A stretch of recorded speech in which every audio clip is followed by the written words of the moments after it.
नमस्कार, DV live के इस ब्रेकिंग न्यूज में आप सभी का स्वागत करता हूं, इस्तकबाल करता हूं। दोस्तों, ब्रेकिंग न्यूज इस वक्त की सबसे बड़ी खबर।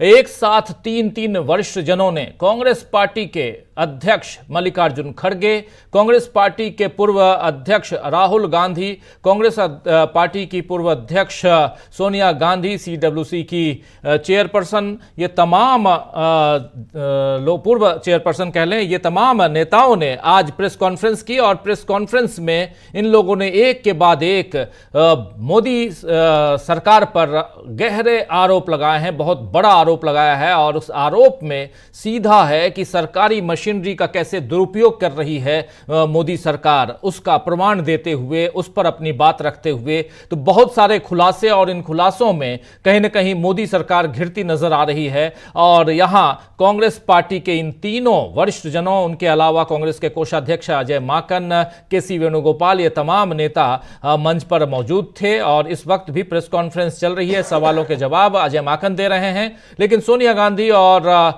राहुल गांधी वहां से इस प्रेस कॉन्फ्रेंस से जा चुके हैं। मल्लिकार्जुन खड़गे जा चुके हैं क्योंकि इनको और भी मीटिंग करनी है, चुनाव का वक्त है, कई सारी मीटिंग्स, और सबसे बड़ी बात कि आज टिकट फाइनल करना और उम्मीदवारों की सूची को जनता के बीच लाना है। तो बहुत सारा काम कांग्रेस के खेमे में दिखाई दे रहा है, लेकिन इन सबके बीच सबसे पहले मल्लिकार्जुन खड़गे आए, उन्होंने अपनी बात रखी। मल्लिकार्जुन खड़गे ने क्या कुछ कहा है, आइए जल्दी से सुन लेते हैं। राहुल गांधी ने भी अपनी बात रखी है, अपनी बात सोनिया गांधी ने भी रखी है, अजय माकन ने भी रखी है। एक एक कर सबकी बातें हम आप तक पहुंचाएंगे, लेकिन यहां जो बातें चल रही हैं वो महत्वपूर्ण इसलिए क्योंकि यहां से चुनाव किस दिशा में जाता हुआ दिखाई दे रहा है और चुनाव से पहले कांग्रेस की क्या तैयारियां हैं, इन सब पर हम चर्चा कर सकते हैं। इन सब की एक अनुमानित जो कहें तो एक स्थिति का यहां पर उसको भांप सकते हैं हम। आइए जरा सुनते हैं पहले मल्लिकार्जुन खड़गे क्या कुछ कह रहे हैं। दोस्तों, ये तो 18वीं लोकसभा के आम चुनाव की घोषणा तो हो चुकी है। देश का हर एक नागरिक इसमें भाग लेने के लिए उत्सुक है। भारत पूरी दुनिया में अपने लोकतंत्र मूल्यों और आदर्शों के लिए जाना जाता है।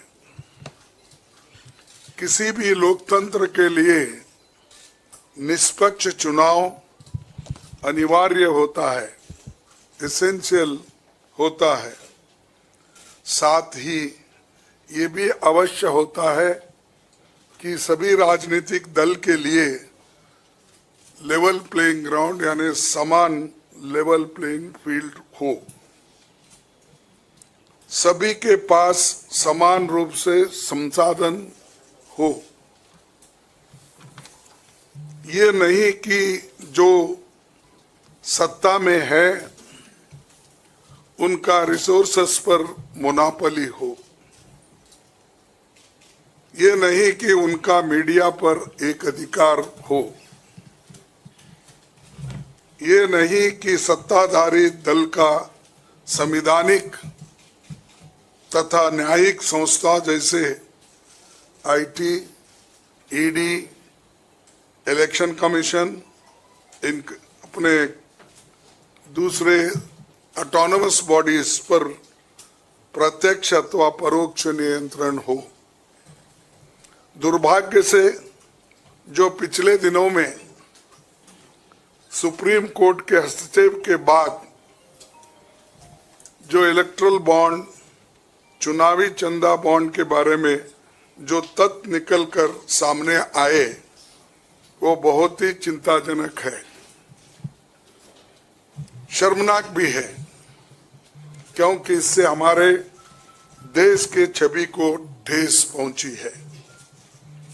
हमारे देश ने पिछले 70 सालों में निष्पक्ष चुनाव और स्वस्थ लोकतंत्र की छवि बनाई थी, उस पर प्रश्न चिन्ह आज उठ गया है।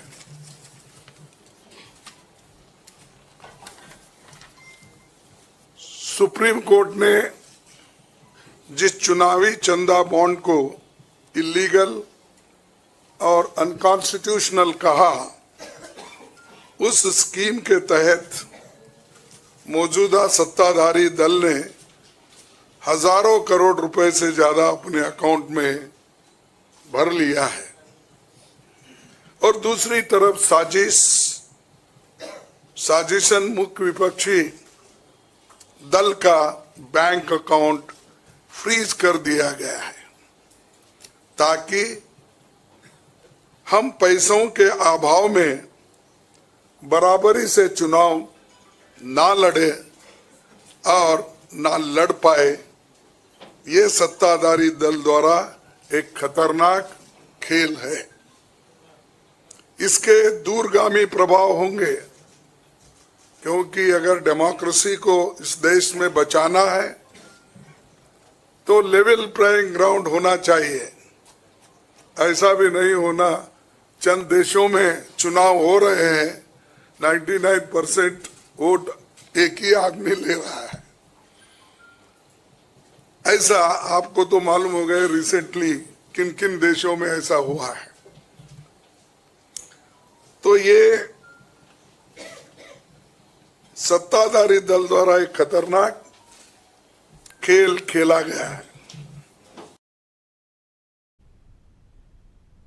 तो यहाँ एक एक बातें यहाँ रखते हुए पोल पट्टी खोलते हुए मल्लिकार्जुन खड़गे और सत्ताधारी दल यानी बीजेपी क्या खेल खेल रही है, कैसे कांग्रेस पार्टी को यहाँ कमजोर करने की कोशिश और कमजोर करने के लिए किसी भी पार्टी, किसी भी संस्थान, किसी भी संगठन को अगर कमजोर करना चाहते हैं तो उसकी आर्थिक नाकेबंदी कर लीजिए, यानी कि आर्थिक स्थिति उसकी खराब कर दीजिए। और यही यहाँ पर कांग्रेस पार्टी के साथ करते हुए बीजेपी या सत्तारूढ़ दल कह लें, भारतीय जनता पार्टी या मोदी सरकार कह लें, तो ये करते हुए दिखाई दे रहे हैं। और सबसे बड़ी बात कि मल्लिकार्जुन खड़गे कह रहे हैं कि इसके साथ साथ देश के लोकतंत्र को भी यहां कमजोर करने की कोशिश हो रही है। चुनाव का वक्त है और चुनाव से पहले आप प्रमुख विपक्षी दल के साथ जो काम कर रहे हैं वो कितना इस लोकतंत्र के लिए जायज है, ये सारे सवाल यहां उठाए जा रहे हैं कांग्रेस पार्टी की तरफ से। इसी मसले पर सोनिया गांधी ने भी अपनी बात रखी, इसी मसले पर राहुल गांधी ने भी अपनी बात रखी। राहुल गांधी ने क्या कुछ कहा है आइए वो भी सुन लेते हैं। चर्चा में हमारे साथ दो वरिष्ठ साथी जुड़े हुए हैं, उन सबसे भी आप से रूबरू करवाऊंगा, लेकिन पहले सुनते हैं राहुल गांधी क्या कुछ कह रहे हैं इस मौके पे। इस बड़े प्रेस कॉन्फ्रेंस, एक बहुत बड़ी प्रेस कॉन्फ्रेंस, और इस प्रेस कॉन्फ्रेंस में न सिर्फ मल्लिकार्जुन खड़गे बल्कि राहुल गांधी, सोनिया गांधी, केसी वेणुगोपाल और जयराम रमेश, अजय माकन, ये तमाम नेता यहां मौजूद रहे और अपनी बात इन लोगों ने रखी है और यहां से एक पैगाम देने की कोशिश, एक मैसेज देने की कोशिश देश की जनता को मीडिया के जरिए कि सत्तारूढ़ दल जो है वो प्रमुख विपक्षी दल के साथ क्या खेल खेल रहा है। आइए जरा सुनते हैं राहुल गांधी ने क्या कुछ कहा है। एक महीने पहले कांग्रेस पार्टी के सारे बैंक अकाउंट फ्रीज कर दिए गए। आप सोचिए, आप किसी परिवार के बैंक अकाउंट फ्रीज करिए, किसी व्यक्ति के बैंक अकाउंट फ्रीज करिए, किसी बिजनेस के बैंक अकाउंट फ्रीज करिए, किसी भी संस्था के बैंक अकाउंट फ्रीज करिए, होता क्या है? एकदम खत्म हो जाता है। अगर आपने किसी परिवार का बैंक अकाउंट फ्रीज कर दिया, भूखे मर जाते हैं। वो कांग्रेस पार्टी के साथ किया जा रहा है। एक महीने पहले यह हुआ और किसी संस्था ने, हिंदुस्तान की संस्था ने, किसी कोर्ट ने, किसी इलेक्शन कमीशन ने चूं तक नहीं कहा। सब ड्रामा देख रहे हैं। 20% हिंदुस्तान के लोग कांग्रेस पार्टी को वोट देते हैं। हम 20% लोगों को रिप्रेजेंट करते हैं और आज हम रेलवे टिकट नहीं खरीद सकते। आज हम अपने नेता को एक शहर से दूसरे शहर नहीं भेज सकते। हम एडवर्टाइजमेंट नहीं लगा सकते। और क्यों? 14 लाख रुपए 7 साल पहले 14 लाख रुपए का इशू है और 200 करोड़ रुपए का फाइन, और सारे के सारे बैंक अकाउंट फ्रीज कर दिए। जब इनकम टैक्स, ये दिखाना मुझे जरा, सॉरी क्या 200 करोड़, जब इनकम टैक्स, साफ इनकम टैक्स की जो एक्ट है साफ कहता है कि ज्यादा से ज्यादा 10,000 रुपए का फाइन लगेगा। तो ये है हिंदुस्तान का लोकतंत्र। ये क्रिमिनल एक्शन है कांग्रेस पार्टी के खिलाफ और हिंदुस्तान के लोकतंत्र के खिलाफ, और ये क्रिमिनल एक्शन हिंदुस्तान के प्रधानमंत्री कर रहे हैं। मेरी विनती है कि जो हिंदुस्तान के इंस्टीट्यूशंस हैं, जो वो अपने आप को हिंदुस्तान के इंस्टीट्यूशंस मानते हैं, डेमोक्रेसी को प्रोटेक्ट करते हैं, लोकतंत्र को प्रोटेक्ट करते हैं, हिंदुस्तान के कोर्ट्स हों, हिंदुस्तान का इलेक्शन कमीशन हो, वो इसके बारे में कुछ करें। और यह कहना कि हिंदुस्तान दुनिया की सबसे बड़ी डेमोक्रेसी, झूठ है। यहां कोई डेमोक्रेसी नहीं है। बिगेस्ट ऑपोजिशन पार्टी का आपने बैंक अकाउंट बंद कर दिया और 1 महीने कोई कुछ नहीं बोल रहा है। केसरी जी के टाइम से नोटिस आया है। तो अजीब सी सिचुएशन है। सब लोग देख रहे हैं और हर संस्था मतलब का रोल है इसमें। कोर्ट्स का रोल है, इलेक्शन कमीशन का रोल है। धन्यवाद। शुक्रिया राहुल जी।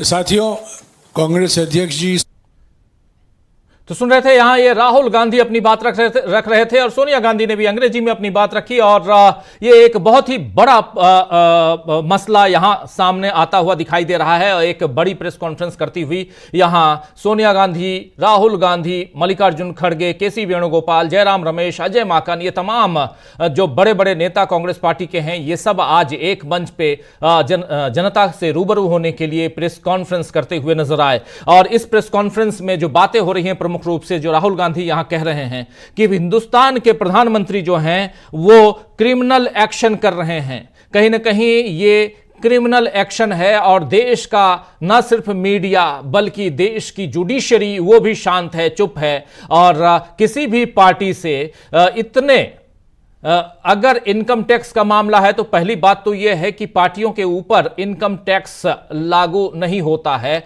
और उसके बाद अगर आप कर भी रहे हैं तो फाइन, अगर एक्शन में फाइन लगाते हैं तो यहां 10,000 से ज्यादा की फाइन किताब दिखाते हुए, इनकम टैक्स की किताब, उसमें रूल दिखाते हुए जो रूलिंग है उस रूलिंग के आधार पर राहुल गांधी अपनी बात रख रहे थे।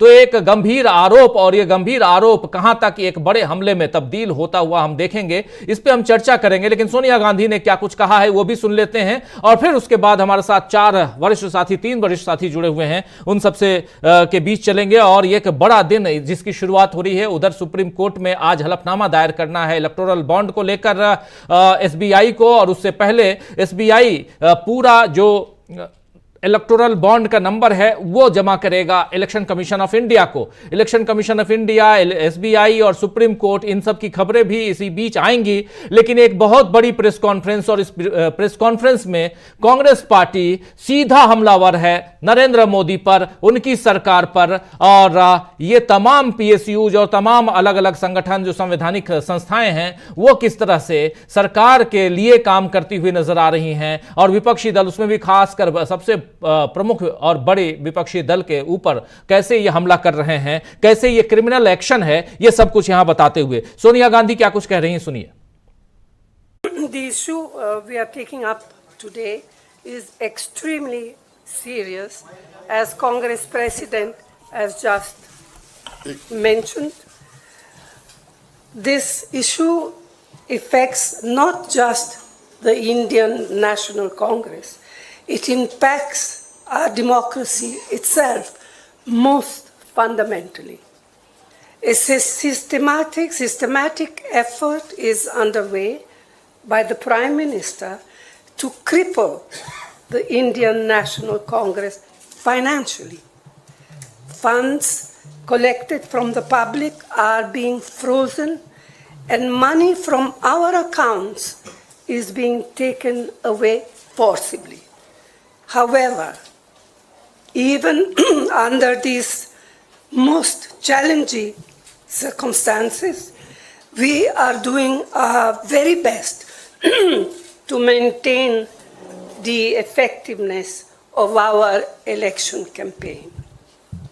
On the one hand, there is the electoral bond issue mentioned by Congress President Kharge, which has been declared unconstitutional by the Supreme Court. The electoral bonds have benefited, as everyone knows, the BJP hugely, massively. On the other hand, the finances of the principal opposition party, the Indian National Congress, are under a determined assault. This, we all believe, is unprecedented and undemocratic. Thank you. शुक्रिया। तो सुन रहे थे आप यहां सोनिया गांधी को सीधा हमला करते हुए सोनिया गांधी भी और अलग अलग बातें यहां तमाम नेता, लेकिन सबके जड़ में जो है ये कांग्रेस पार्टी के तमाम अकाउंट्स को कांग्रेस पार्टी के तमाम अकाउंट्स को फ्रीज करना। और इसके बाद आप देख रहे हैं कि कैसे लोकतंत्र पर हमला है, कैसे ये क्रिमिनल एक्शन कर रहे हैं प्रधानमंत्री नरेंद्र मोदी। आइए इसी पर चर्चा करते हैं। हमारे साथ कुछ वरिष्ठ साथी जुड़े हुए हैं, उन सबसे आपका पहले परिचय करवाता हूं और इस ब्रेकिंग में आप तक कुछ और ब्रेकिंग बातें पहुंचाता हूं। हमारे साथ जुड़े हुए हैं प्रशांत टंडन जी, हमारे साथ जुड़े हुए हैं डॉक्टर राकेश पाठक जी और अमलेंदु उपाध्याय जी। प्रशांत जी, सीधे आपके पास आना चाहता हूं, कैसे देखा जाए इन तमाम घटनाक्रम को, इस प्रेस कॉन्फ्रेंस को? सबसे बड़े नेता, तीन सबसे बड़े नेता, दो पूर्व अध्यक्ष सोनिया गांधी और राहुल गांधी और मौजूदा अध्यक्ष मल्लिकार्जुन खड़गे, ये तीन लोग अगर प्रेस कॉन्फ्रेंस कर रहे हैं, जो कि रेयर है, मेरे ख्याल से पहली बार हुई है शायद इतनी बड़ी प्रेस कॉन्फ्रेंस, और इतनी, तो ये बहुत गैर मामूली बात है। और तमाम संस्थानों को इस पर ध्यान देना चाहिए कि देश की सबसे पुरानी पार्टी जिसने आज़ादी की लड़ाई लड़ी, देश का सबसे बड़ा विपक्षी दल, इंडिया गठबंधन का अगुवाई करने वाला दल, चुनाव के बीच में अगर इतनी महत्वपूर्ण प्रेस कॉन्फ्रेंस कर रहा है तो इसका संज्ञान लेना चाहिए। आज सुप्रीम कोर्ट ने सुओ मोटो संज्ञान लिया है, बीजेपी के प्रवक्ता और जो वकील भी है उनके साथ कुछ हाथापाई हो गई कोर्ट में। तो अगर उस मामले का स्वतः संज्ञान सुप्रीम कोर्ट ले सकता है तो ये तो उसका बहुत ही बड़ा मामला है, एक बात। दूसरी बात ये कि जरा मैं स्पष्ट कर दूं कि पॉलिटिकल पार्टी को इनकम टैक्स एक्ट के तहत किसी भी तरीके की टैक्स से छूट है, सेक्शन 13A में। यानी अगर आप एनजीओ हैं, ट्रस्ट हैं, तो आप इनकम टैक्स रिटर्न फाइल करते हैं सेक्शन 12A में, और पॉलिटिकल पार्टी अपना इनकम टैक्स रिटर्न 13A में फाइल करती है।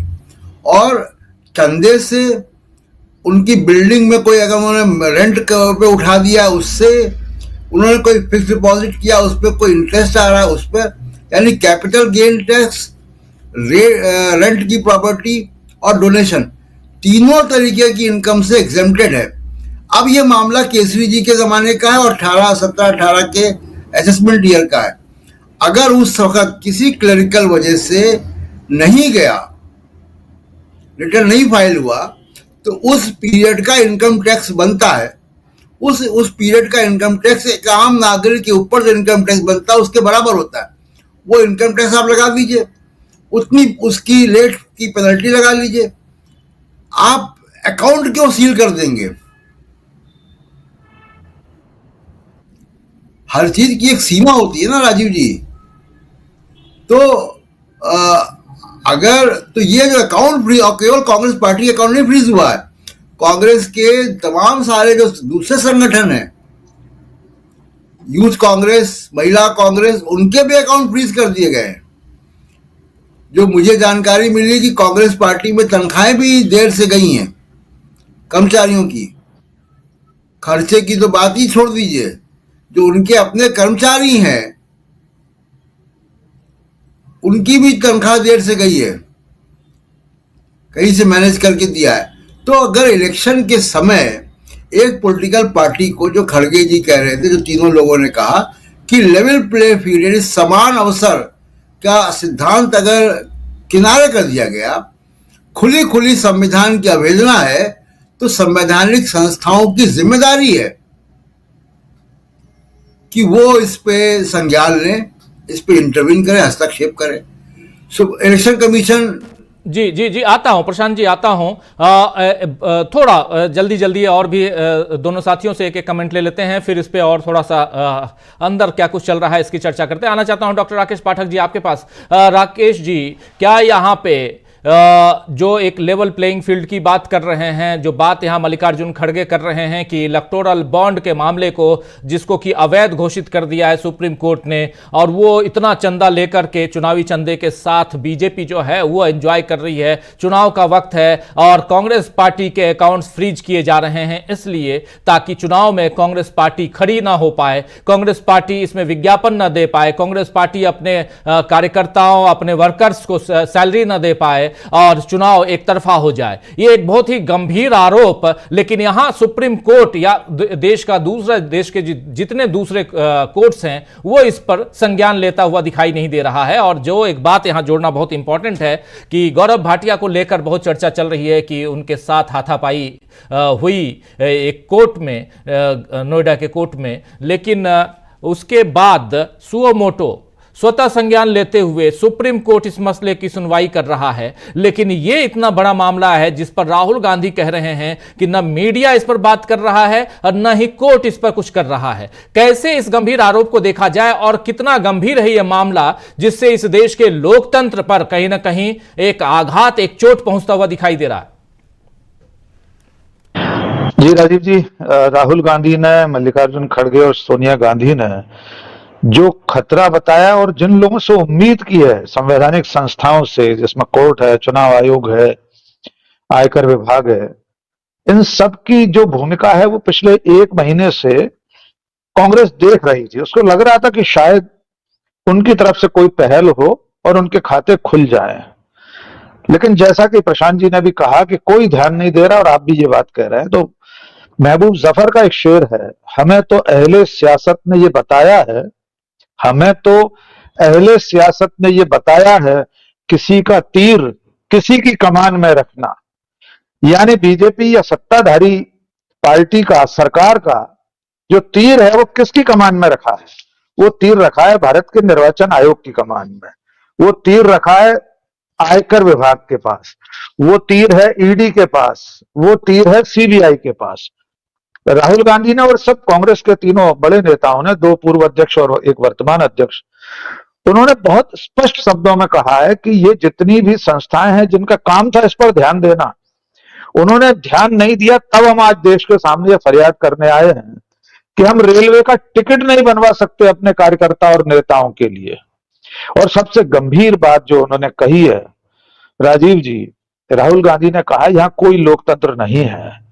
ये बहुत बड़ी बात है। दुनिया का सबसे बड़ा लोकतंत्र, जिसे प्रधानमंत्री दुनिया भर में जाकर लोकतंत्र की जननी कहते हैं, और वहां ये आरोप लगे कि अब यहां लोकतंत्र नहीं है, तो ये बेहद चिंताजनक बात है। और हम और आप लगातार इस बात को महसूस करते ही रहे हैं कि ये लेवल प्लेइंग वाली जो बात है, लेवल प्लेइंग ग्राउंड की बात है, वो ग्राउंड तो सचमुच में समतल नहीं रहा है।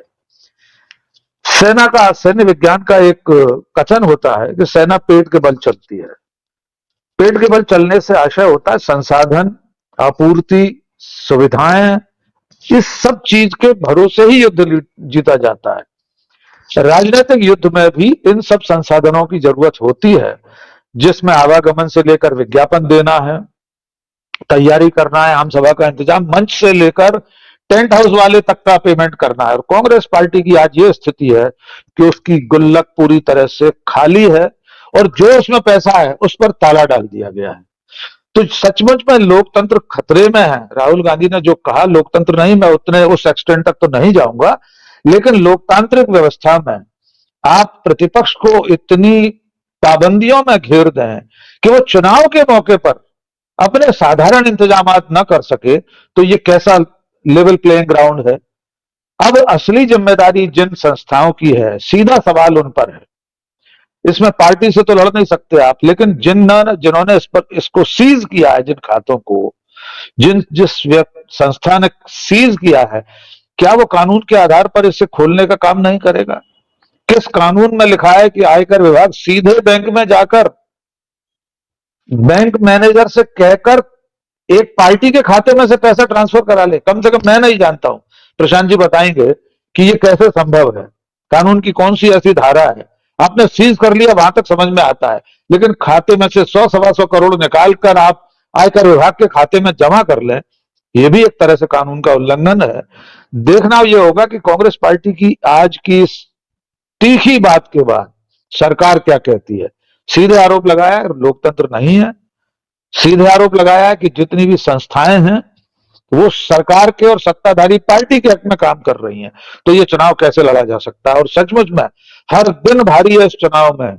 जो चुनौती कांग्रेस और इंडिया गठबंधन से बीजेपी को मिल रही थी, उससे निपटने के लोकतांत्रिक तरीके हो सकते थे। आप चुनाव की तरह से लड़ें, हरा दें कांग्रेस पार्टी को, किसी को ऐतराज नहीं, लेकिन इस तरह से नख दंत विहीन करके सारे औजार, उसके चुनावी औजार छीन कर उन पर ताले डालकर अगर आप चुनाव में जा रहे हैं तो ये समतल नहीं है जिस पर बराबर से दो पहलवान लड़ाई लड़ें। जी राजीव जी। बिल्कुल बिल्कुल, आइए जरा सुन लेते हैं राहुल गांधी जो बातें अपनी रख रहे थे कि ये कांग्रेस पार्टी के बैंक अकाउंट को फ्रीज नहीं किया गया है, बल्कि ये लोकतंत्र को ही फ्रीज कर दिया गया है, देश के लोकतंत्र को फ्रीज किया गया है। ये राहुल गांधी कह रहे थे। अगर एक परिवार की आर्थिक स्थिति को आप खराब कर देते हैं, एक पार्टी या संगठन की आर्थिक स्थिति को खराब कर देते हैं, तो वो कैसे आगे बढ़े, ये तमाम सवाल यहां करते हुए इसके अलावा प्रधानमंत्री नरेंद्र मोदी का जो ये एक्शन है, ये क्रिमिनल एक्शन है, ये सारी बातें यहां राहुल गांधी कर रहे थे। एक तीखा हमला, सधी हुई जुबान, सधी हुई भाषा, उसमें एक तीखा हमला करते हुए राहुल गांधी। आइए जरा सुन लेते हैं राहुल गांधी ने इस प्रेस कॉन्फ्रेंस में। आप जानते हैं दोस्तों, एक बहुत बड़ी प्रेस कॉन्फ्रेंस जिसमें सोनिया गांधी, राहुल गांधी, मल्लिकार्जुन खड़गे, केसी वेणुगोपाल, जयराम रमेश और अजय माकन, ये तमाम वरिष्ठ नेता मौजूद रहे और यहां पर कांग्रेस पार्टी ने अपनी बातें और सीधा तीखा हमला करते हुए मोदी पर, मोदी सरकार पर और इस देश के लोकतंत्र को कैसे कमजोर करने की कोशिश हो रही है उस पर किया है। सुनिए राहुल गांधी को। Please understand, this is not freezing of the Congress party's bank accounts. This is the freezing of Indian democracy. That is what is happening here. Okay, so we are unable, as the biggest opposition party, we are unable to take any action. There's no action we are able to take. We cannot send our leaders anywhere. We cannot book advertisements. We cannot do anything. What else is it if it's not an assault on democracy? Thank you. तो सुन रहे थे आप राहुल गांधी को। जरा आना चाहता हूं एक बार अमलेंदु उपाध्याय जी, क्या कुछ कहेंगे इस पे? सीधा सिंपल सी बात, राहुल गांधी हो या सोनिया गांधी हो या मल्लिकार्जुन खड़गे हो, लेकिन सीधा हमला कर रहे हैं और यह वाजिब भी है। एक तरफ आईटी एक्ट ये कहता है कि कोई भी पॉलिटिकल पार्टी, एनजीओ, ये तमाम जो ऐसे संगठन हैं, समाज सेवी संगठन, ये इनकम टैक्स देने के दायरे से बाहर रहेंगे। लेकिन यहां आप इनकम टैक्स से नोटिस, न सिर्फ नोटिस देते हैं बल्कि इनके अकाउंट्स, अलग अलग अकाउंट्स, चाहे महिला कांग्रेस के अकाउंट हो, यूथ कांग्रेस के अकाउंट हो, चाहे कांग्रेस पार्टी के अकाउंट हो, सबको आप फ्रीज कर देते हैं। 210 करोड़ रुपए जो हैं वो आप फ्रीज करते हैं और यहीं से एक आर्थिक पाबंदी जैसी स्थिति उत्पन्न होती है। और कांग्रेस वही कह रही है कि चुनाव का वक्त है और इस वक्त हमें तैयारियां करनी है, चुनाव लड़ने के लिए विज्ञापन देने हैं, अखबारों के, टेलीविजन चैनल्स के स्पेसेस बुक करने हैं, लेकिन हमारे पास पैसे नहीं हैं। और यहां एक सीधा इस ढंग से क्या चुनाव लड़ना चाहती है बीजेपी? क्या इस ढंग से नरेंद्र मोदी चुनाव लड़कर कांग्रेस को और कमजोर करना चाहते हैं ताकि वो दिखा पाए कि हमारे पास तीसरा टर्म है? लेकिन सबसे बड़ी बात कि क्या ऐसे ही जैसे, और यहां ये बात भी हो रही थी कि जैसे दूसरे देशों में हो रहा है, साफ इशारा था चीन पर, साफ इशारा था कांग्रेस का रशिया पर, जैसे वहां हो रहा है, क्या उसी ढंग से यहां पर यह करने की कोशिश कर रहे हैं? क्या नरेंद्र मोदी उसी राह पे चल रहे हैं जिस राह पे रशिया में पुतिन और चीन में शी जिनपिंग हैं? ये सारी बातें यहां कही जा रही थी किसी न किसी रूप में। कैसे देखा जाए खासकर राहुल गांधी के इस तीखे हमले को? राजीव जी, राहुल गांधी ने बहुत तीखा हमला बोला है और खड़गे जी ने भी बहुत तीखा हमला बोला, सोनिया जी ने भी बहुत कहा जाए कि गंभीर शब्दों में और तीखा हमला सोनिया गांधी का भी था। कुल मिलाकर के बात राजीव जी ये है कि ये साफ साफ दिखाई पड़ता है कि भारतीय जनता पार्टी का आत्मविश्वास डगमगाया हुआ है और उसको लगता है कि लोकसभा में उसकी तीसरी पारी किसी भी हाल में नहीं होने जा रही है। क्योंकि इस तरीके की हरकतें कोई आदमी तभी करता है, मतलब कोई भी संगठन या आदमी, व्यक्ति जो भी है, वो तभी करता है जब उसको लगता है कि उसके हाथ से चीज़ें अब निकल रही हैं। ये साफ समझा जा सकता है कि भारतीय जनता पार्टी को भी लग रहा है कि चीज़ें उसके हाथ से निकल रही हैं, तो इसलिए अब पहले जो विपक्षी हैं उनके सारे हथियार जो हैं उनको एकदम से बंद कर दिया जाए। इस रणनीति पे लगता है भारतीय जनता पार्टी काम कर रही है। राहुल गांधी ने जिस तरीके से आरोप आरोप लगाया कि भाई अब लोकतंत्र नहीं है, तो जाहिर सी बात है राजीव, कल ही आज ही खबरें चल रही हैं साहब, कल जो है पुतिन ने और जेलेंस्की ने जो हमारे प्रधानमंत्री को दावत दी है कि आइए, अब प्रधानमंत्री को दावत दी है कि वो भारत के प्रधानमंत्री को दावत दी है, इस पर बहस हो सकती है, लेकिन कल ही जो मतलब दावत पुतिन की तरफ से मिली है, तो पुतिन का अभी चुना जाना और यहाँ पुतिन को लेकर के सवाल उठना और इधर इस तरीके की हरकतें होना, ये साफ जाहिर करता है कि कहीं ना कहीं जो आरोप लग रहे हैं उनमें कुछ ना कुछ तो सच्चाई राजीव जी मालूम पड़ती है कि क्या मोदी जी उसी रास्ते पे बढ़ रहे हैं या देश जो है क्या उसी रास्ते पे जा रहा है, ये कहीं ना कहीं से लगता है। दूसरा एक मसला ये है राजीव जी कि मान लीजिए कि अगर आप आईटी की डिपार्टमेंट की बात मान भी ली जाएगी साहब, उन्होंने 210 करोड़ को उनको रिकवरी चाहिए थी या उन्होंने उसको किया, तो आपका आरोप किस पे था? कांग्रेस पे था या उसके सहयोगी जो उसके संगठन है उन पे भी था? अगर आपने खाते सीज किए तो आपने सारे खाते सीज क्यों किए?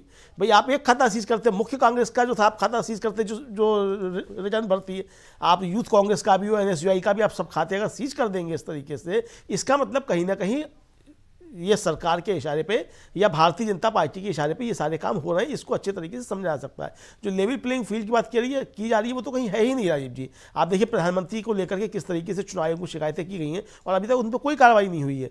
इसी तरीके से और शिकायतें जा रही हैं, उन पर भी कोई कार्रवाई नहीं हो रही है। तो राहुल गांधी जो कह रहे हैं या विपक्ष जो कह रहा है, मुझे लगता है कि वो उनकी बातों में कहीं ना कहीं कोई सत्यता नजर आ रही है।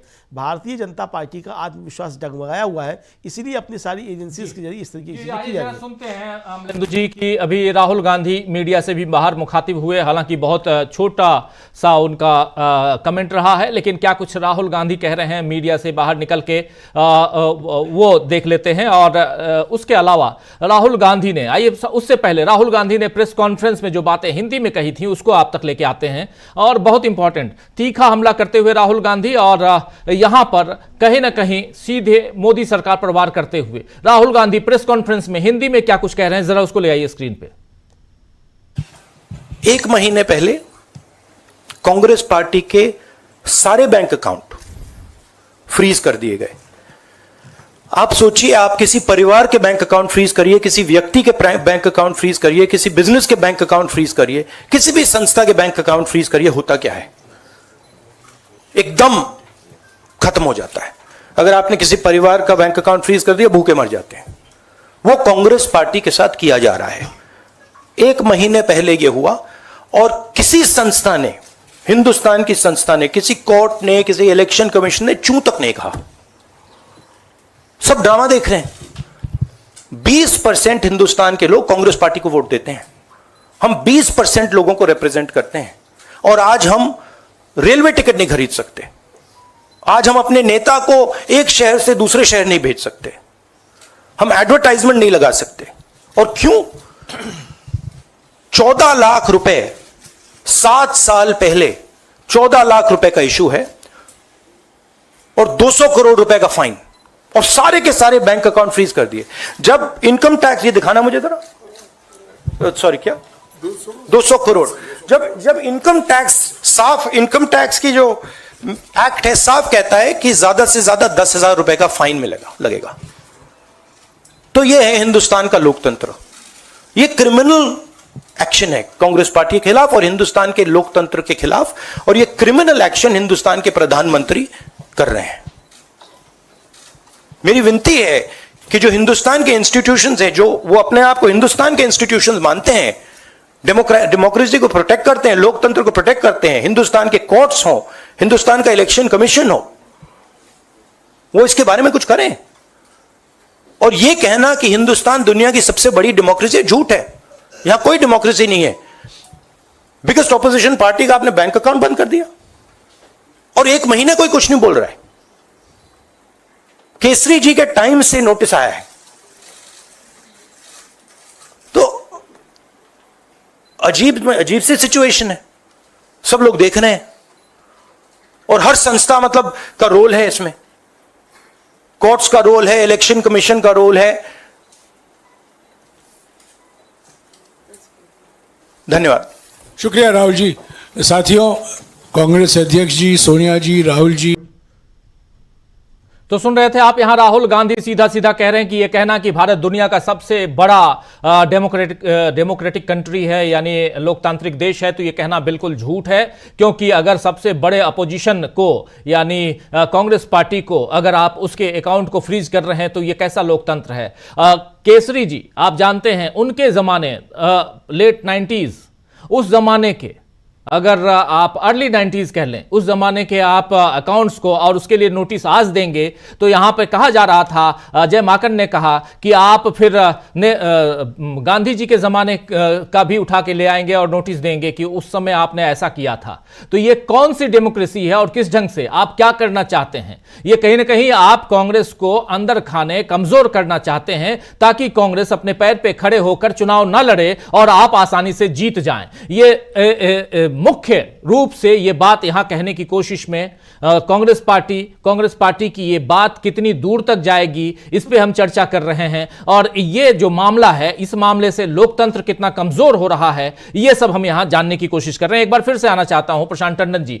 राहुल गांधी कितना बड़ा आरोप लगाते हुए नजर आ रहे हैं। ये जो हमला है, आरोप कहें ना कहें, लेकिन एक बहुत गंभीर बात यहां कहते हुए नजर आ रहे हैं और कितना चिंतनीय है। कितनी चिंता की जाए इस बात की प्रशांत टंडन जी कि एक परिवार को, एक पार्टी को, एक संगठन को कमजोर करने के लिए सरकार क्या कुछ कर रही है?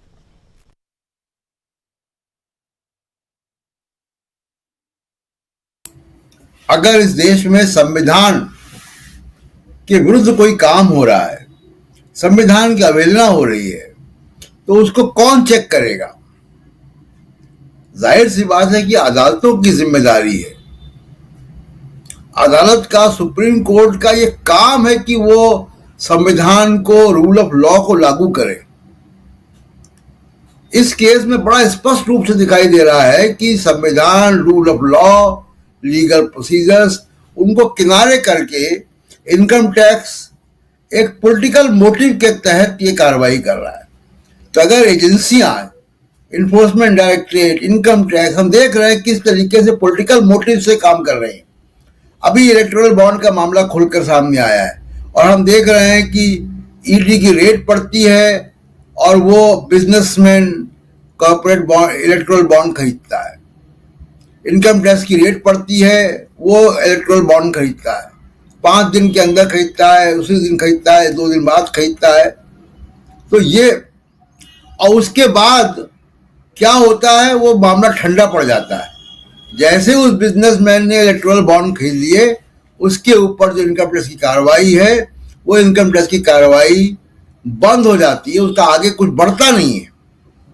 तो इनकम टैक्स, ईडी, सीबीआई अगर पॉलिटिकल पार्टी के विंग की तरह से काम करने लग जाएंगे, जो कि इलेक्टोरल बॉन्ड के मामले में साफ दिखाई दे रहा है, जो यहां पे दिखाई दे रहा है, तो ये सुप्रीम कोर्ट की जिम्मेदारी है राजीव जी कि वो करे। दूसरी बात की मीडिया, इस देश का मीडिया राजीव जी चुल्लू भर पानी में डूब मरना चाहिए। अभी ये बात हो रही है तीनों की तरफ से कि दुनिया का सबसे बड़ा लोकतंत्र है ये। वो दुनिया का सबसे बड़ा लोकतंत्र जो है वो एक इंडिपेंडेंट मीडिया से बनता है, संवैधानिक संस्थाओं की मजबूती से बनता है। जो भारत का लोकतंत्र, भारत का मीडिया है, ये नॉर्थ कोरिया का मीडिया है राजीव जी। अधिकांश जो टेलीविजन मीडिया है वो नॉर्थ कोरिया का मीडिया है। नॉर्थ कोरिया में भी सुबह से लेकर रात तक वहां जो भी मीडिया है वो किम जोंग उन की तस्वीर लगाता है, और भारत का मीडिया भी यही काम कर रहा है। रूस का मीडिया भी यही काम करता है, वो सुबह से रात तक पुतिन चलाता है। तो ये इस मीडिया के लिए शर्म की बात है। अगर किसी लोकतांत्रिक देश में राजीव जी इतनी बड़ी प्रेस कॉन्फ्रेंस हो कि विपक्ष के 3 सबसे बड़े नेता आके प्रेस कॉन्फ्रेंस करें किसी मुद्दे पर, उस मीडिया की, अगले दिन के अखबारों की, टेलीविजन की मेन डिबेट वही होगी। जैसे हम यहाँ 4 लोग डिस्कस कर रहे हैं, वहां भी डिस्कस करेंगे, बीबीसी में, CNN में, तमाम जगह पे। अगर ये प्रेस कॉन्फ्रेंस अमेरिका में हो जाए अपोजिशन पार्टी की, तो CNN की, CNBC की, NBC की वहां पे हेडलाइन होगी, वहां डिबेट चालू हो जाएंगे। हमारा मीडिया जो यहाँ का टेलीविजन मीडिया है वो सुबह से रात तक जो है वो हिंदू मुसलमान करता है। तो ये बहुत चिंता की बात है। अब देखना है कि इस प्रेस कॉन्फ्रेंस के बाद भी अगर कुछ नहीं होता है तो फिर मानना पड़ेगा कि इस देश की जो संवैधानिक संस्थाएं हैं वो निर्जीव हो चुकी है, उनके अंदर खून नहीं बचा है, पानी है। बिल्कुल बिल्कुल बिल्कुल सही कह रहे हैं, खून नहीं बचा बल्कि पानी है। संवैधानिक संस्थाओं को कैसे कमजोर कर रही है मोदी सरकार, ये बात करते हुए यहां कांग्रेस पार्टी के तमाम वरिष्ठ नेता और प्रेस कॉन्फ्रेंस करते हुए आप जो तस्वीर देख रहे हैं ये आज पहली दफा है भारत के इतिहास में, कांग्रेस पार्टी के इतिहास में पहली बार अध्यक्ष और 2 पूर्व अध्यक्षों को एक साथ आप देख रहे हैं। यहां कांग्रेस के ऐसे तमाम लीडर एक मंच पे प्रेस को संबोधित करते हुए और कहीं ना कहीं देश की संवैधानिक संस्थाएं कैसे कमजोर हो रही हैं, उसको मोदी सरकार कैसे कमजोर कर रही है, बीजेपी भाजपा कैसे कमजोर कर रही है, यह बताते हुए आइए जरा सुनते हैं। राहुल गांधी जब बाहर निकले तो मीडिया पहले से इंतजार कर रहा था, मीडिया को उन्होंने क्या कुछ कहा है। एक लाइन में अपनी बात कह के राहुल गांधी निकल गए, लेकिन वो लाइन जो है बहुत इंपॉर्टेंट है, सुनिए जरा। सर वन क्विक क्वेश्चन, असुर शक्ति से लड़ाई हो रही है, ठीक है, नफरत भरी असुर शक्ति। Sir one question, just one question, sir accepted how, sir one quick question, असुर शक्ति से लड़ाई हो रही है, ठीक है, नफरत भरी असुर शक्ति। Sir one question, just one question, sir accepted how. तो कह रहे हैं राहुल गांधी कि हमारी लड़ाई नफरत भरी असुर शक्ति से हो रही है। असुर शक्ति आप जानते हैं, शक्ति का फिर जिक्र कर रहे हैं राहुल गांधी यहां पे। शक्ति को लेकर परेशान भाजपा, शक्ति को लेकर परेशान प्रधानमंत्री नरेंद्र मोदी। अब तो बीजेपी के कुछ लोगों ने इलेक्शन कमीशन ऑफ इंडिया को शक्ति पर नोटिस दे दिया है। राहुल गांधी ये शक्ति को कोट करते हुए कि राहुल गांधी हिंदू धर्म के खिलाफ यहां अपनी बहुत बड़ी बात कह रहे हैं और शक्ति का जिक्र कर रहे हैं। उससे कहीं ना कहीं मां दुर्गा और ऐसी नारियों का जो सम्मान होना चाहिए, सम्मान की जो रक्षा होनी चाहिए, उसके खिलाफ बातें कर रहे हैं, उसको तोड़ने की बात कर रहे हैं। ऐसा एक लंबा चौड़ा खत जो है वो लिखा गया है इलेक्शन कमीशन ऑफ इंडिया को बीजेपी की तरफ से। लेकिन यहां उसी शक्ति का जिक्र करते हुए और आज बताते हुए कि बीजेपी जो है वो क्या है और हमारी लड़ाई किससे हो रही है। हमारी लड़ाई नफरत भरी असुर शक्ति से हो रही है और ये बहुत बड़ी बात यहां कह रहे हैं। जरा आना चाहता हूं डॉक्टर राकेश पाठक जी, कैसे देखा जाए इसको। और राहुल गांधी लगातार जो बात कह रहे हैं उस पर अडिग हैं, चाहे राफेल का मामला हो, चाहे जीएसटी का मामला हो, चाहे सूट बूट की सरकार का मामला हो, चाहे इलेक्टोरल बॉन्ड का मामला हो, या अब इस चुनाव में बहुत सारी बातें आ चुकी हैं, न्याय की बातें कर चुके हैं, अब एक असुर शक्ति की बात आज कर रहे हैं। क्या ये बात भी, ये असुर शक्ति भी प्रधानमंत्री नरेंद्र मोदी कैच करेंगे और दूर तक लेके जाएंगे, या ये उनके लिए सेल्फ गोल हो जाएगा? देखिए राजीव जी, मैं बार बार कहता रहा हूं कि अब काल चक्र उल्टा घूम रहा है, जो आपने भी कुछ दिनों पहले कहा था। अब बीजेपी के साथ हो ये रहा है कि वो जिस भी मुद्दे को हाथ लगाते हैं वो बूमरैंग हो जाता है। राहुल गांधी ने उस दिन मुंबई में न तो देवी शक्तियों की बात कही थी, न स्त्री शब्द का इस्तेमाल किया, न नारी का इस्तेमाल किया, न देवियों का उल्लेख किया। हम सब जानते हैं कि शक्ति का मतलब, शक्ति के कई पर्यायवाची हैं। ऐसा नहीं, हिंदी भाषा में बहुत सारे ऐसे शब्द होते हैं जिनके अनेक पर्यायवाची होते हैं, अनेक अर्थ होते हैं। राहुल गांधी का जो आशय था वो उस दिन भी स्पष्ट था कि वे ऐसी ताकतों की बात कर रहे हैं जो देश में लोकतंत्र और लोगों के हित के खिलाफ काम कर रही हैं, यानी पावर की बात कर रहे थे। अगले दिन प्रधानमंत्री आधी रोटी पर दाल लेकर उड़ दिए, लेकिन राहुल गांधी ने उसी दिन लंबा चौड़ा ट्वीट करके फिर बता दिया कि उस शक्ति से उनका आशय क्या था। उसमें उन्होंने तमाम आर्थिक शक्तियां जो अडानी अंबानी से लेकर ईडी, सीबीआई, आईटी सबका जिक्र कर दिया था उन्होंने। और मैं समझता हूं ऐसा कोई बुद्धि का विंध्याचल ही होगा, कोई इन्वर्टेड कॉमा में कहना चाहता हूं, जो वाकई में राहुल गांधी के उस शब्द के प्रयोग से स्त्रियों के अपमान को जोड़ेगा, नारी शक्ति के अपमान को जोड़ेगा, या दैवी शक्तियों के, देवियों के अपमान से जोड़ेगा। इसके बावजूद राहुल गांधी ने आज फिर स्पष्ट कर दिया कि मैं आसुरी शक्तियों की बात कर रहा हूं। हमारे भारतीय और सनातन वांग्मय में, हमारी सभ्यता संस्कृति में सदियों से देव और आसुरी शक्तियां और दैवी शक्तियों का संघर्ष चला आ रहा है। समुद्र मंथन में भी दो तरह की शक्तियां थी, आसुरी शक्तियां सामने थी। तो राहुल गांधी ने आज बिल्कुल साफ कह दिया, और उसमें भी एक शब्द उन्होंने खास तौर से जोड़ा है, नफरत भरी आसुरी शक्तियां।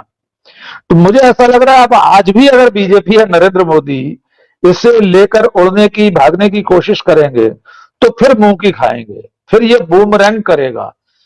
देश का साधारण से साधारण नागरिक और मतदाता इस बात को समझ रहा है कि राहुल गांधी ने असल में क्या कहा था, और प्रधानमंत्री नरेंद्र मोदी और उनकी पार्टी उसको किस तरह पोर्ट्रे कर रहे हैं।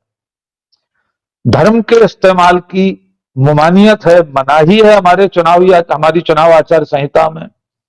देखा जाए तो राहुल गांधी के शब्द के प्रयोग पर प्रधानमंत्री ने जो कुछ कहा है कि राहुल गांधी हिंदू धर्म का अपमान करते हैं, हर अवसर पर हिंदू धर्म के खिलाफ बोलते हैं, तो धर्म को चुनाव की बेला में तो प्रधानमंत्री लेकर आए हैं।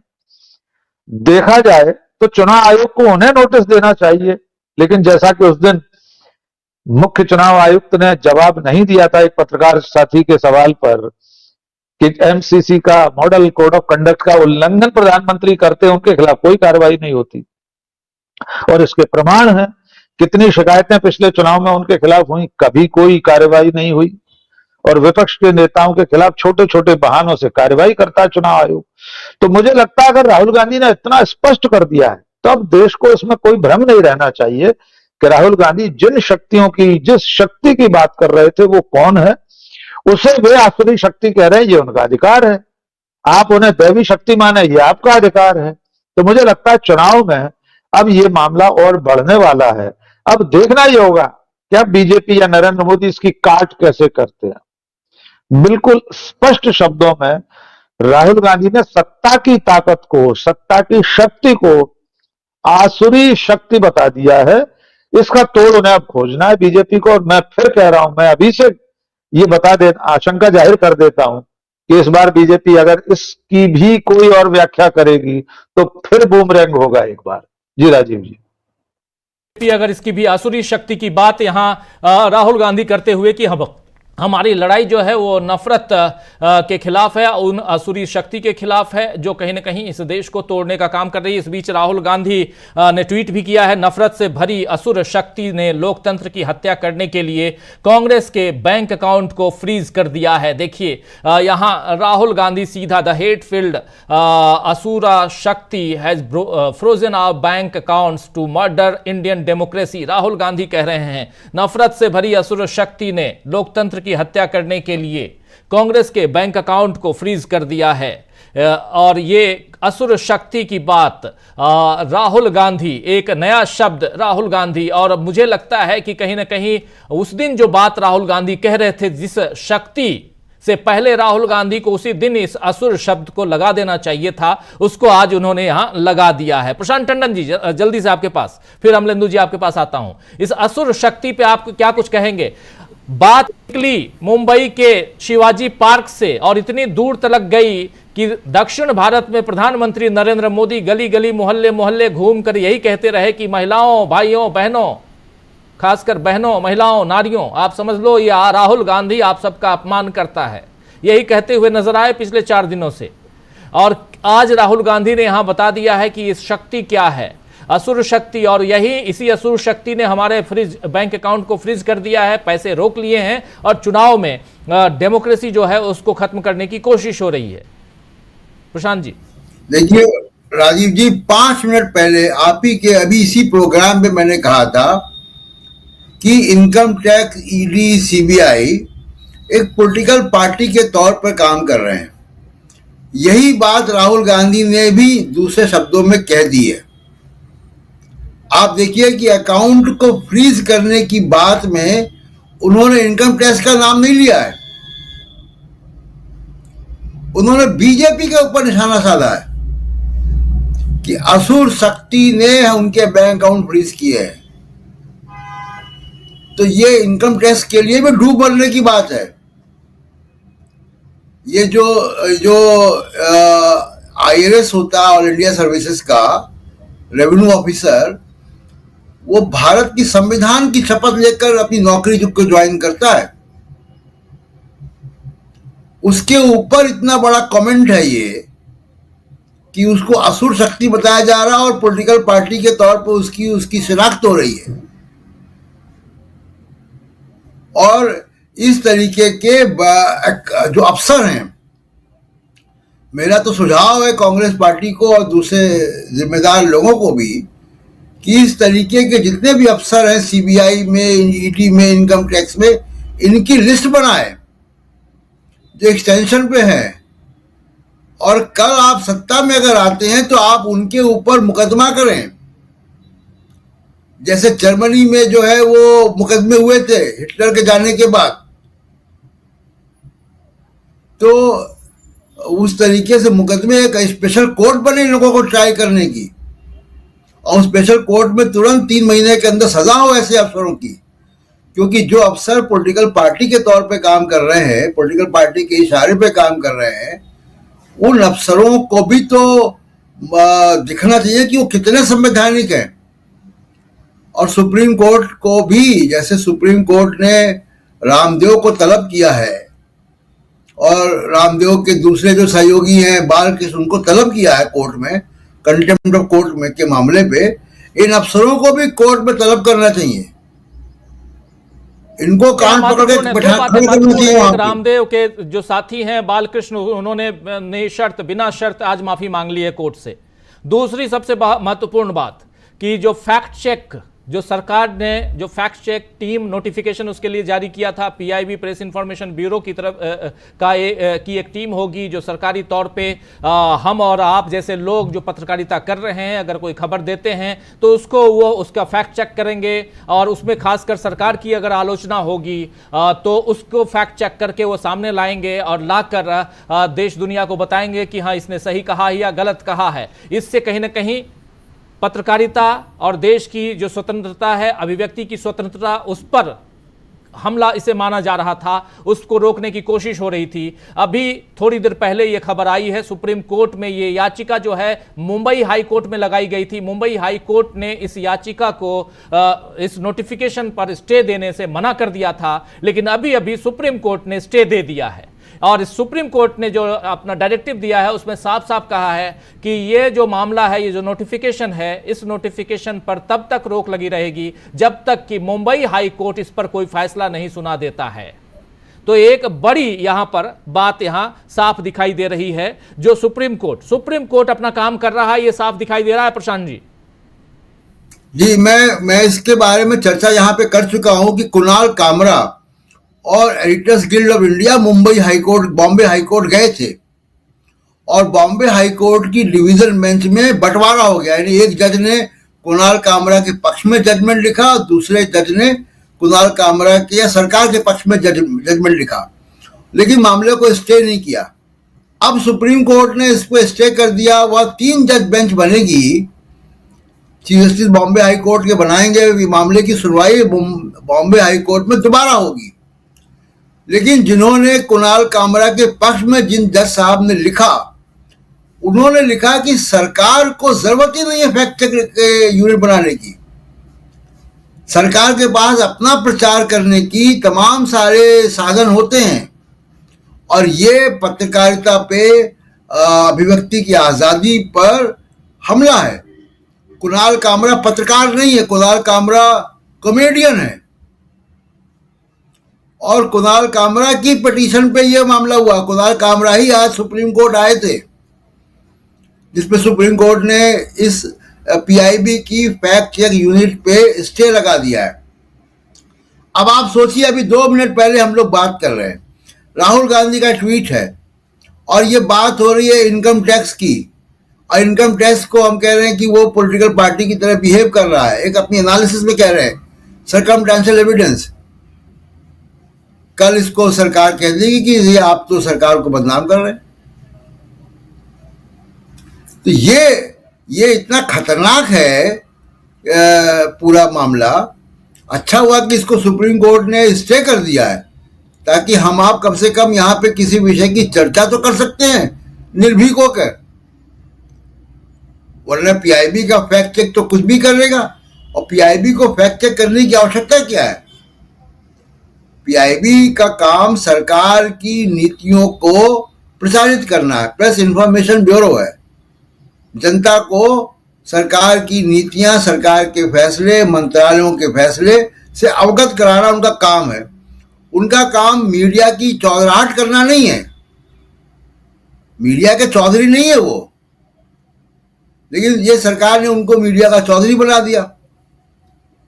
राजीव जी, बहुत सारी, और इसमें हम थोड़ा, क्योंकि इसी बीच ब्रेकिंग खबर के बीच चूंकि ये खबर आ गई, ये आप तक हम पहुंचा रहे हैं। सुप्रीम कोर्ट कैसे अपना काम यहां करता हुआ और हाई कोर्ट में एक मामला, फैक्ट चेक का मामला जाता है, और कहीं ना कहीं ये पत्रकारिता की स्वतंत्रता जो है, हमारी आपकी बोलने की आज़ादी जो है, उस पर पहरा लगाने की कोशिश सरकार की, उस पर अभी सुप्रीम कोर्ट ने स्टे लगा दिया है। इसकी चर्चा हम कर रहे हैं, लेकिन साथ साथ उधर कांग्रेस पार्टी ने जो प्रेस कॉन्फ्रेंस की है और राहुल गांधी ने जो सीधा हमला कहा है, बोला है, और उसमें भी सबसे बड़ी बात कि राहुल गांधी न सिर्फ मीडिया से मुखातिब होते हुए असुर शक्ति शब्द का इस्तेमाल करते हैं, और बल्कि उसके बाद वो एक ट्वीट भी करते हैं। जल्दी से ट्वीट लेके आते हैं, फिर कुछ जोड़ना चाहते हैं डॉक्टर राकेश पाठक जी, उन तक आता हूं। ट्वीट में राहुल गांधी साफ साफ देखिए हिंदी में लिखते हैं, नफरत से भरी असुर शक्ति ने लोकतंत्र की हत्या करने के लिए कांग्रेस के बैंक अकाउंट को फ्रीज कर दिया है। नफरत से भरी असुर शक्ति ने लोकतंत्र की हत्या करने के लिए कांग्रेस के बैंक अकाउंट को फ्रीज कर दिया है। यह जो सबसे बड़ी बात है यहां राहुल गांधी करते हुए, और यही से समझ में आता है कि किस शक्ति का जिक्र उन्होंने किया था उस दिन, जिस दिन वो मुंबई के शिवाजी पार्क में अपने भारत जोड़ो न्याय यात्रा का समापन कर रहे थे, और वहां तमाम इंडिया गठबंधन के वरिष्ठ नेता मौजूद थे। आना चाहता हूं डॉक्टर राकेश पाठक जी, कुछ जोड़ना भी चाह रहे थे आप? मैं सिर्फ इतना जोड़ना चाह रहा था, प्रशांत जी ने जिस का उल्लेख किया पीआईबी की फैक्ट चेक प्रक्रिया का, उसमें सिर्फ चौधराहट ही नहीं, प्रशांत जी आप तो जानते ही हमारे दर्शकों के लिए कि सरकार फिर डीवी लाइव को कहेगी कि ये प्रशांत जी ने जो कहा था इस पूरे प्रोग्राम को हटाइए अपने चैनल से, ये निर्देश भी देगी सरकार। फिर वो ये तय करेगी कि हम और आपने जो कुछ कहा वो सही है या गलत है। यूट्यूब चैनल को, फेसबुक को, जितने सोशल मीडिया प्लेटफॉर्म है उन सबको निर्देशित भी करेगी। एडिटर्स गिल्ड ऑफ इंडिया ने इसे सेंसरशिप कहा है, और बिल्कुल सीधी सीधी सेंसरशिप है ये, क्योंकि अभिव्यक्ति की आजादी में कोई सरकारी विभाग बैठकर 24 घंटे वहां 100-200 लोग बैठेंगे, सारे चैनल्स देखे जाएंगे, हमारे आपके यूट्यूब चैनल पर नजर रखी जाएगी कब किसने क्या कहा। भूलवश भी अगर कुछ निकल गया तो हो सकता है वहां से निर्देश आ जाए कि ये पूरा प्रोग्राम हटाइए आप अपने चैनल पर से। चैनल प्रतिबंधित होंगे आगे चलकर इस कानून में, पूरी तरह से उन पर ताले लग जाएंगे। तो सच कहा है राहुल गांधी ने कि देश में लोकतंत्र उस रूप में तो नहीं है। राहुल गांधी ने तो कह दिया लोकतंत्र नहीं है देश में, लेकिन हम ये कहना चाहते हैं कि लोकतंत्र पर अंकुश जिस तरह से लगाया जा रहा है वो आने वाले समय में तानाशाही की सीधी सीधी उद्घोषणा है। जी राजीव जी, तानाशाही की सीधी सीधी उद्घोषणा, असुर शक्ति का जिक्र करते हुए राहुल गांधी, जरा आना चाहता हूं अमलेंदु जी, कैसे देखा जाए इसको? देखिए निश्चित तौर पर राजीव जी, जिस दिन राहुल गांधी ने मुंबई से शक्ति की बात की थी उस समय भी उन्होंने कहा था कि जो देश तोड़ने वाली शक्तियां, ये शब्द था उनका कि जो देश तोड़ने वाली शक्तियां उनसे लड़ाई है। तो उन्होंने उस समय भी साफ किया था। अब प्रधानमंत्री अगर अपनी शक्ति को देश तोड़ने वाली समझते हैं तो समझते रहे वो अपनी शक्ति, उनकी शक्ति देश तोड़ने वाली है। कुल मिलाकर के अगर भारतीय जनता पार्टी राहुल गांधी की शक्ति में फंसना चाहेगी तो भारतीय जनता पार्टी का ही नुकसान होगा, क्योंकि राहुल गांधी की शक्ति देश जोड़ने वाली है, और भारतीय जनता पार्टी के ऊपर जो आरोप लगा रहे हैं राहुल गांधी, वो कह रहे हैं नफरत भरी आसुरी शक्ति। तो अब मोदी जी भारतीय जनता पार्टी तय करे कि वो क्या वो आसुरी शक्ति, उनकी नफरत भरी उन्हीं की है शक्ति जिसको राहुल गांधी कह रहे हैं। कुल मिलाकर के भारतीय जनता पार्टी जिस तरीके से शब्दों को तोड़ने मरोड़ने की बात करती है, तो ये समझा जा सकता है कि भारतीय जनता पार्टी की जेब में कुछ बचा नहीं है राजीव जी, उसके बाद मुद्दे भी नहीं है और विपक्ष के आरोपों के जवाब भी नहीं है। आप विपक्ष के आरोपों के जवाब न देने की बजाय आप उसको तोड़ते मरोड़ते हैं, इससे समझा जा सकता है कि आपके पास कोई उत्तर नहीं है। आपके पास इसका कोई उत्तर नहीं है कि राहुल गांधी कह रहे हैं कि देश तोड़ने वाली शक्तियां, तो देश तोड़ने वाली शक्तियां कौन सी है? आपको बुरा क्यों लग रहा है अगर राहुल गांधी कह रहे हैं कि देश तोड़ने वाली शक्तियों से हमारी लड़ाई है? सीधी सी बात है कि आपके साथ क्या देश तोड़ने वाली शक्तियां हैं, जो राहुल गांधी कह रहे हैं कि आप मुख नहीं मुखौटा है और मुख जो असली है वो देश तोड़ने वाली शक्ति है और आप उसके मुखौटा है। तो आप इसको एक तरीके से खुद स्वीकार कर रहे हैं कि आप जो है वो उन शक्तियों के मुखौटा है, अगर आप राहुल गांधी की शक्ति को लेकर के आगे बढ़ना चाहते हैं। मुझे लगता है ये प्रधानमंत्री ने जिस तरीके से शक्ति को लेकर के आगे बढ़ने का प्रयास किया, राहुल गांधी ने जिस तरीके से जवाब दिया है, अब देखना होगा कि अब इस शक्ति के चक्कर में पड़ के भारतीय जनता पार्टी अपना क्या क्या नुकसान करती है। राजीव जी जी बिल्कुल बिल्कुल, क्या क्या नुकसान करती है। और इस बीच राहुल गांधी, मल्लिकार्जुन खड़गे ने शुरुआत की थी इस प्रेस कॉन्फ्रेंस की, जरा उसका शुरुआती अंश आपको दिखाना चाहता हूं। एक बहुत, क्योंकि अचानक ये खबर आती है सुबह लगभग 9 साढ़े 9 बजे का वक्त, ये खबर आती है कि 11:30 बजे प्रेस कॉन्फ्रेंस करने आ रहे हैं राहुल गांधी और मल्लिकार्जुन खड़गे। ये दोनों प्रेस कॉन्फ्रेंस करने आ रहे हैं, यही सूचना थी कि 11:30 बजे आ रहे हैं। लेकिन जब प्रेस कॉन्फ्रेंस की शुरुआत होती है तो वहां पर न सिर्फ राहुल और मल्लिकार्जुन खड़गे बल्कि सोनिया गांधी भी नजर आती हैं और उनके साथ केसी वेणुगोपाल और जयराम रमेश और अजय माकन भी नजर आते हैं। साफ समझ में आ गया कि कुछ बड़ा मामला है, और बड़ा मामला इतना बड़ा कि यहां जो हमला राहुल गांधी या मल्लिकार्जुन खड़गे या सोनिया गांधी या केसी वेणुगोपाल ने तो अपनी बात नहीं रखी, लेकिन जयराम रमेश और अजय माकन ने अपनी बात जरूर रखी है। अजय माकन ने आर्थिक पक्ष को यहां रखा है इसलिए क्योंकि वो कोषाध्यक्ष हैं, ट्रेजरर हैं कांग्रेस पार्टी के। तो जो बातें आई सामने वो साफ समझ में आ रहा है कि ये बात कितनी दूर तक जा रही है, क्योंकि राहुल गांधी उसके बाद जब प्रेस से मुखातिब होते हैं, प्रेस कॉन्फ्रेंस के बाद कुछ लोगों को बाइट देते हैं, असुर शक्ति का इस्तेमाल करते हैं और तुरंत बाद वो उस असुर शक्ति शब्द के साथ ट्वीट करते हैं। ये सब हम आप तक पहुंचा रहे हैं। लेकिन मल्लिकार्जुन खड़गे ने शुरुआत कैसे की थी, क्या कुछ कहा था, सुनिए जरा। दोस्तों, ये तो 18वीं लोकसभा के आम चुनाव की घोषणा तो हो चुकी है। देश का हर एक नागरिक इसमें भाग लेने के लिए उत्सुक है।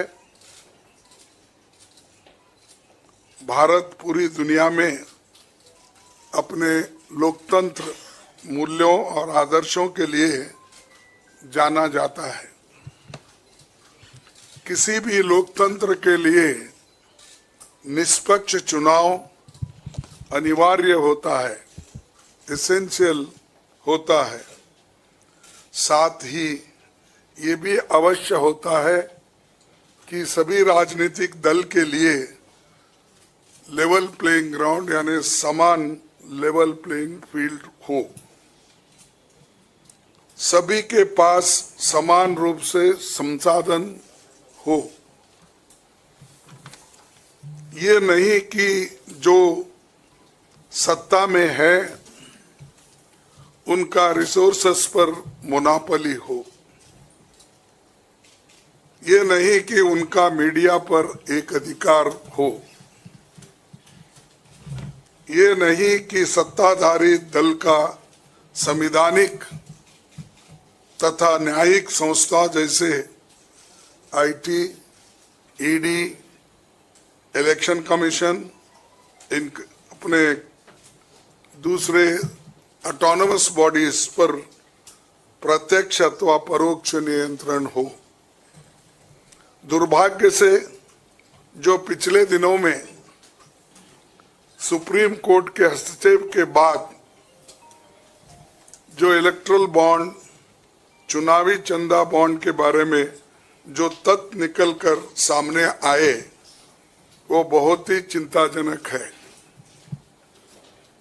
शर्मनाक भी है, क्योंकि इससे हमारे देश के छवि को ठेस पहुंची है। हमारे देश ने पिछले 70 सालों में निष्पक्ष चुनाव और स्वस्थ लोकतंत्र की छवि बनाई थी, उस पर प्रश्न चिन्ह आज उठ गया है।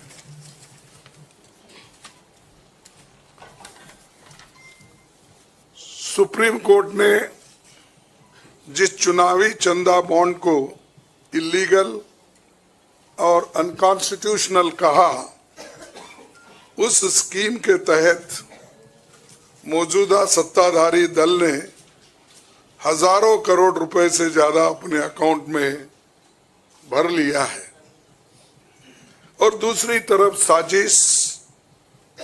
साजिशन मुख्य विपक्षी दल का बैंक अकाउंट फ्रीज कर दिया गया है ताकि हम पैसों के अभाव में बराबरी से चुनाव ना लड़े और ना लड़ पाए। ये सत्ताधारी दल द्वारा एक खतरनाक खेल है। इसके दूरगामी प्रभाव होंगे, क्योंकि अगर डेमोक्रेसी को इस देश में बचाना है तो लेवल प्लेइंग ग्राउंड होना चाहिए। ऐसा भी नहीं होना चंद देशों में चुनाव हो रहे हैं, 99% वोट एक ही आदमी ले रहा है। ऐसा आपको तो मालूम हो गया रिसेंटली किन किन देशों में ऐसा हुआ है। तो सुन रहे थे आप मल्लिकार्जुन खड़गे अपनी बात यहां रखते हुए, और यहां से कांग्रेस पार्टी और खासकर उसके जो आर्थिक पक्ष उसका है, उसके अकाउंट्स को कैसे फ्रीज किया गया है और कैसे लेवल प्लेइंग फील्ड होना चाहिए और कैसे दूसरे देशों में जो कुछ चल रहा है, क्या उस ढंग का चुनाव चाहते हैं कि एक ही पार्टी को 99% तक वोट मिल रहे हैं। देश के लोकतंत्र को मजबूत करने की सोचनी चाहिए, न कि देश के लोकतंत्र को कमज़ोर करने की। ये तमाम बातें यहाँ रखते हुए मल्लिकार्जुन खड़गे, और यहीं से एक बात जो सबसे महत्वपूर्ण बात निकल के आती है कि कैसे लोकतंत्र के इस ढांचे को कमजोर करने की कोशिश हो रही है। एक बार फिर से आना चाहता हूं प्रशांत टंडन जी, और जरा जल्दी से अब क्लोजिंग की तरफ बढ़ते हैं। जल्दी से जरा समझें कि क्या आपको लगता है इस प्रेस कॉन्फ्रेंस से आखिर क्या कुछ निकल के आने वाला है, आउटकम क्या है? हाँ राजीव जी, मैं आउटकम के बारे में बात करूंगा, लेकिन एक बात केवल जोड़ दूं कि जो पीआईबी का फैक्ट चेक की बात अभी डॉक्टर राकेश पाठक ने भी की, आपने भी की, अमरेंदु जी ने भी की, उस पर सिर्फ एक बात जोड़ना चाहता हूं कि इमरजेंसी में 1975 में जो इमरजेंसी लगी थी, उस इमरजेंसी में भी इंफॉर्मेशन ब्रॉडकास्टिंग मिनिस्ट्री का एक अधिकारी अखबार की खबरों को सेंसर करता था और ये टिक मार करके देता था कि ये चलेगी, ये हटेगी। ये काम पीआईबी का फैक्ट चेक यूनिट कर रहा था। इसको करने की मंशा थी, जिसको सुप्रीम कोर्ट ने अभी स्टे किया है।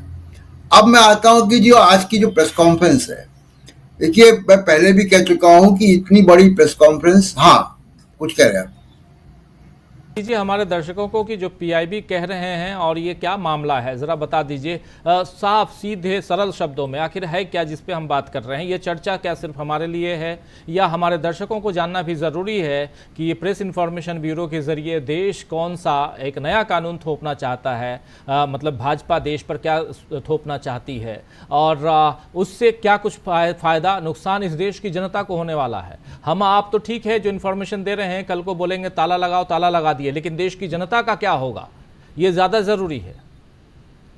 देखिए बहुत जरूरी बात जो हमारे दर्शकों को और सब पत्रकारों को समझनी है वो ये है कि ये संसद द्वारा पास किया हुआ बिल नहीं है। संसद ने पास किया आईटी एक्ट, उस कानून पे सरकार अपने नियम बनाती है और वो नियम बनाती है सरकार, और सरकार अपने नियम बनाती है राजीव जी, और वो नियम लोकतांत्रिक नहीं होते हैं। वो सरकार के दफ्तरों में बैठे बाबू बनाते हैं उन नियमों को, जिनकी कोई जवाबदेही लोकतंत्र के प्रति नहीं, जनता के प्रति नहीं है, संवैधानिक संस्थाओं के प्रति नहीं है। जैसे अभी सीए का मामला चल रहा है, सीए में सरकार ने बैठ के रूल्स बना दिए कि सीए जमीन पे कैसे जो है वो लागू होगा। आईटी एक्ट में ऐसे ही रूल बना दिए गए कि प्रेस इंफॉर्मेशन ब्यूरो जो सरकार के कामकाजों को मीडिया और जनता तक ले जाने की संस्था है, वो अब मीडिया के कंटेंट को भी देखेगी कि क्या ये सरकार की आलोचना जो है वो ठीक है कि नहीं है, वो तय करेंगे। और अगर उन्होंने ये तय कर दिया कि सरकार की आलोचना वाजिब नहीं है, तो वो प्रोग्राम केवल रोकेंगे ही नहीं, उसको आपके YouTube चैनल से हटवाएंगे भी। और यूट्यूब उसके लिए बाध्य हो जाएगा उसको हटाने के लिए, ट्विटर फेसबुक उसको हटाने के लिए बाध्य हो जाएगा। कोई व्यक्ति अगर वेबसाइट चला रहा है तो उस वेबसाइट से उसको हटाने के लिए बाध्य हो जाएगा। ये उसके इतना खतरनाक वो था। कानून नहीं है, वो नियम है। और ये नियम सरकार जब बनाती है वो लोकतांत्रिक नहीं है, उस पर कोई बहस नहीं हुई है पार्लियामेंट में। तो कोई भी अच्छा केवल पत्रकारों पे लागू नहीं होता है, ये कॉमेडी पे भी लागू होता है। ये कोई लोकगीत, जैसे नेहा सिंह राठौर लोकगीत गा रही है, कभी कभी उसमें आलोचना भी होती सरकारों की, रोजगार को लेकर, किसानों की एमएसपी को लेकर, उस पे हो जाएगा। चुनाव आयुक्त जो है, मुख्य चुनाव आयुक्त शेरो शायरी बहुत करते हैं। उनकी शेरो शायरी पे भी अगर सरकार सोचे कल को कि ये जो है सरकार की आलोचना है, तो उसको भी हटा देगी। तो किसी भी प्रकार का जो कंटेंट है उसको हटा देगी सरकार। ये सुप्रीम कोर्ट ने स्टे किया है, और स्टे सिर्फ इसलिए किया है राजीव जी कि बॉम्बे हाई कोर्ट ये मामले की सुनवाई कर रहा है, उसने स्टे नहीं किया था। 2 जजों में विभाजन हो गया इस पे। अब कुणाल कामरा इसमें गए एडिटर्स गिल्ड के अलावा, पहली पिटीशन इसमें कुणाल कामरा की थी। पत्रकार नहीं है, वो स्टैंड अप कॉमेडियन है। तो ये भारत के संविधान के अनुच्छेद 19 का खुला उल्लंघन है, और ये वैसे ही खुला उल्लंघन अनुच्छेद 19 का है जैसा कि इलेक्टोरल बॉन्ड का था। इलेक्टोरल बॉन्ड का मामला भी सुप्रीम कोर्ट ने गैर संवैधानिक भारत के संविधान के अनुच्छेद 19 के ही तहत किया है, आर्टिकल 19(1)(a), उसी के अंतर्गत ये मामला भी है। दूसरा कि जो चंदा को लेकर है मामला, देखिए बीजेपी ने राजीव जी कितने बड़े चंदे इलेक्टोरल बॉन्ड से उठाए हैं, ये सब चीजें हम लोग कई दिनों से चर्चा कर रहे हैं। अब मैं आपको बताता हूं कि बीजेपी को अब तक जो चंदा मिला है इलेक्टोरल बॉन्ड से, वो 8,718 करोड़ 85 लाख रुपए मिला है। 2,658 करोड़ रुपए तो इनको 2019 के चुनाव के पहले ही मिल गया था। सुप्रीम कोर्ट से यह भी है कि अगर आपने इसको संवैधानिक, प्रशांत जी 5 बजे के लगभग ये इन तमाम मसलों पे हम लोगों को एक बार फिर से बैठ के चर्चा करनी होगी, क्योंकि 5 बजे आज की तारीख में सुप्रीम कोर्ट को एसबीआई हलफनामा दायर देगा कि हाँ हमने सारे नोट जो हैं नंबर दे दिए, उस पर चर्चा करेंगे। मैं थोड़ा सा आना चाहता हूँ, ये इस असुर शक्ति की बात करना चाहता हूँ। राहुल गांधी ने जो बात कही है, और इस प्रेस कॉन्फ्रेंस से निकल के जो बात बहुत महत्वपूर्ण आ रही है वो है ये असुर शक्ति। उसका जिक्र करना, उसकी चर्चा करना यहाँ जरूरी इसलिए है कि अब यहाँ से कहीं ना कहीं राहुल गांधी ने इस चुनाव को, देखिए इसको दूर तक देखने की कोशिश है। आप तीनों हमारे सुधीजन, आप लोगों से चाहता हूं कि इस महत्वपूर्ण 2 शब्द असुर और शक्ति, इस असुर शक्ति पर जरूर चर्चा करें, क्योंकि प्रधानमंत्री नरेंद्र मोदी पिछले 4 दिनों से इसी शक्ति की बात करके वहां नारी शक्ति, नारी सम्मान से जोड़ रहे हैं, वहां दैवीय शक्ति से जोड़ रहे हैं, और उसको मिटाने की कोशिश कर रहे हैं राहुल गांधी, ये कह रहे हैं उस भरी सभा से। तो इसलिए यहां जरूरी है कि यहां आखिर आज जब राहुल गांधी ये बात कह रहे हैं असुर शक्ति की, आइए जरा एक बार देख लेते हैं। मीडिया से चर्चा करते हुए राहुल गांधी ने अभी प्रेस कॉन्फ्रेंस के बाद जो कुछ कहा है, एक लाइन की बात है लेकिन बहुत महत्वपूर्ण है। फिर आता हूं प्रशांत जी, आपके पास ही आता हूं, फिर डॉक्टर राकेश पाठक जी, आप लोगों से एक एक कमेंट और इसको खत्म करेंगे इस चर्चा को। जरा सुनिए से। सर वन क्विक क्वेश्चन, असुर शक्ति से लड़ाई हो रही है, ठीक है? नफरत भरी असुर शक्ति। Sir one question, just one question sir, accepted how sir. तो सुन लिया, इसके तुरंत बाद राहुल गांधी ट्वीट भी करते हैं। क्या कुछ लिखते हैं ट्वीट में, उसको भी ले आइए जरा जल्दी से। उसी नफरत भरी असुर शक्ति की जो बात वहां कर रहे थे, यहां लिख रहे हैं नफरत भरी असुर शक्ति ने लोकतंत्र की हत्या करने के लिए कांग्रेस के बैंक अकाउंट को फ्रीज कर दिया। The hate field asura shakti has frozen our bank accounts to murder Indian democracy. ये राहुल गांधी कह रहे हैं, इंग्लिश और हिंदी दोनों में लिख रहे हैं। और नफरत भरी असुर शक्ति, नफरत भरी असुरा शक्ति की बात राहुल गांधी ने कही, और वही नफरत भरी असुर शक्ति ने लोकतंत्र की हत्या करने के लिए कांग्रेस के बैंक अकाउंट को फ्रीज कर दिया है। लोकतंत्र की हत्या करने के लिए नफरत भरी असुर शक्ति ने, इस शब्द को जरा पूरे असुर शक्ति नहीं बल्कि इस पूरे शब्द को कोट कीजिए आप। नफरत से भरी असुर शक्ति ने लोकतंत्र की हत्या करने के लिए कांग्रेस के बैंक अकाउंट को फ्रीज कर दिया। सीधे आना चाहता हूं प्रशांत टंडन जी, नफरत भरी असुर शक्ति ने। अब देखिए राजीव जी, इस पूरे वाक्य में कहीं बीजेपी का नाम नहीं है, कहीं आरएसएस का नाम नहीं है, लेकिन समझने वाले क्या समझेंगे? ये अभी जो डॉक्टर राकेश जी कह रहे थे कि ये उल्टा पड़ गया मोदी पे, ये बिल्कुल उल्टा पड़ गया। और ये मोदी साहब ने आदत बना ली है कि किसी भी स्पीच से किसी का एक शब्द उठा लो और उसका बात का पतंगड़ बना दो, उसको जो है उसका विवाद खड़ा कर दो और पूरे विपक्ष को डिफेंसिव कर दो। ऐसी ही बात मल्लिकार्जुन खड़गे ने जब कही कुछ एक भाषण में, तो उसको भी लेकर कर्नाटक के इलेक्शन के दौरान मोदी जी ने किया। वहीं से वो उल्टा पड़ना शुरू हो गया था। कर्नाटक के इलेक्शन में वो उल्टा पड़ गया था, रिजल्ट हमारे सामने है। अभी भी ये हुआ कि शक्ति, अरे भाई शक्ति का इस्तेमाल असुर शक्ति से आप क्या समझेंगे? नफरत भरी असुर शक्ति से कोई क्या समझेगा? अब इसको लेकर अगर बीजेपी, इसमें बीजेपी का नाम नहीं इस पूरे सेंटेंस में कहीं, ना हिंदी में ना अंग्रेजी में। अब इस पे भी अगर मोदी रिएक्ट करेंगे तो वो जो अकबर बीरबल की हम लोग कहानी सुनते हैं कि जो चोर ने अपना जो है डंडा जो है काट दिया था 2 इंच, वही कहानी अब इसमें साबित होती है कि खुद ही अपना जो है वो कबूलनामा करेंगे अगर इस पे कोई रिएक्ट करेंगे। तो ये बड़ा चालाकी भरा जो बयान है राहुल गांधी का, वो है। दूसरी बात देखिए, यहाँ पे 2 दिन पहले भी ये बात हुई थी राजीव जी कि शक्ति का इस्तेमाल हम कैसे करते हैं। अगर मैं ये कहूं कि सांप्रदायिक शक्तियां, विघटनकारी शक्तियां, तो हमारे दर्शक इन शब्दों से किस संगठन की तरफ इशारा समझेंगे? सब जानते हैं। तो राहुल गांधी ने वही बात कह दी है कि सब जानते हैं, और अब इस पे बीजेपी अगर आएगी तो वो कबूलनामा होगा कि हम ही हैं वो असुर शक्ति।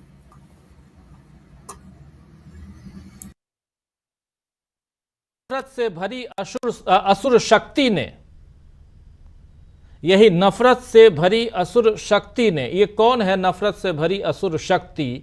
और ये राहुल गांधी आज कह के किस तरफ इशारा कर रहे हैं? और यहां से क्या लोकतंत्र ही नहीं बल्कि उससे पहले इस लोकसभा चुनाव जिस पर यह लोकतंत्र टिका हुआ है, ये लोकसभा चुनाव क्या कुछ दाएं बाएं जाता हुआ दिखाई देता है? डॉक्टर राकेश पाठक जी। राजीव जी, असुर शक्ति के बारे में प्रशांत जी ने बिल्कुल ठीक कहा। वो चोर की दाढ़ी में तिनके की तरह है कि अगर राहुल गांधी के ट्वीट या इस बयान के बाद जो भी व्यक्ति अपनी दाढ़ी पर हाथ फेरना शुरू करे, आप समझ लीजिए उसके बारे में बात हो रही है। संयोग से प्रशांत जी भी दाढ़ी वाले हैं, लेकिन देश की सत्ता में बैठे बड़े बड़े लोग भी दाढ़ी वाले हैं। असली बात यह है कि अगर शक्ति की चिंता इतनी है, नारी शक्ति से अगर इस शब्द को जोड़ रहे हैं, तो तब ऐसे लोग कहां थे जब बिल्किस बानो के बलात्कारियों का अभिनंदन हो रहा था जेल से छूटने पर? तब ऐसे लोग कहां थे जब कठुआ के बलात्कारियों के पक्ष में तिरंगा लेकर जय जय श्री राम के नारे लगाकर जुलूस निकल रहे थे? ये लोग तब कहां थे जब देश की राजधानी में हमारी पहलवान बहनों का मान मर्दन हो रहा था? नारी शक्ति और शक्ति का पर्यायवाची स्त्री को समझने वाले लोग हाथरस में जब एक युवती, इस देश की एक बेटी आधी रात को जलाई जा रही थी, दाह संस्कार किया जा रहा था, तब वे लोग कहां थे? तो इन लोगों को अगर सचमुच नारी की शक्ति की इतनी ही चिंता है, उसके सम्मान की इतनी चिंता है, तो पहले इस फहरिस्त के समय वे कहां थे, मौन क्यों थे, इसका उत्तर दे दें।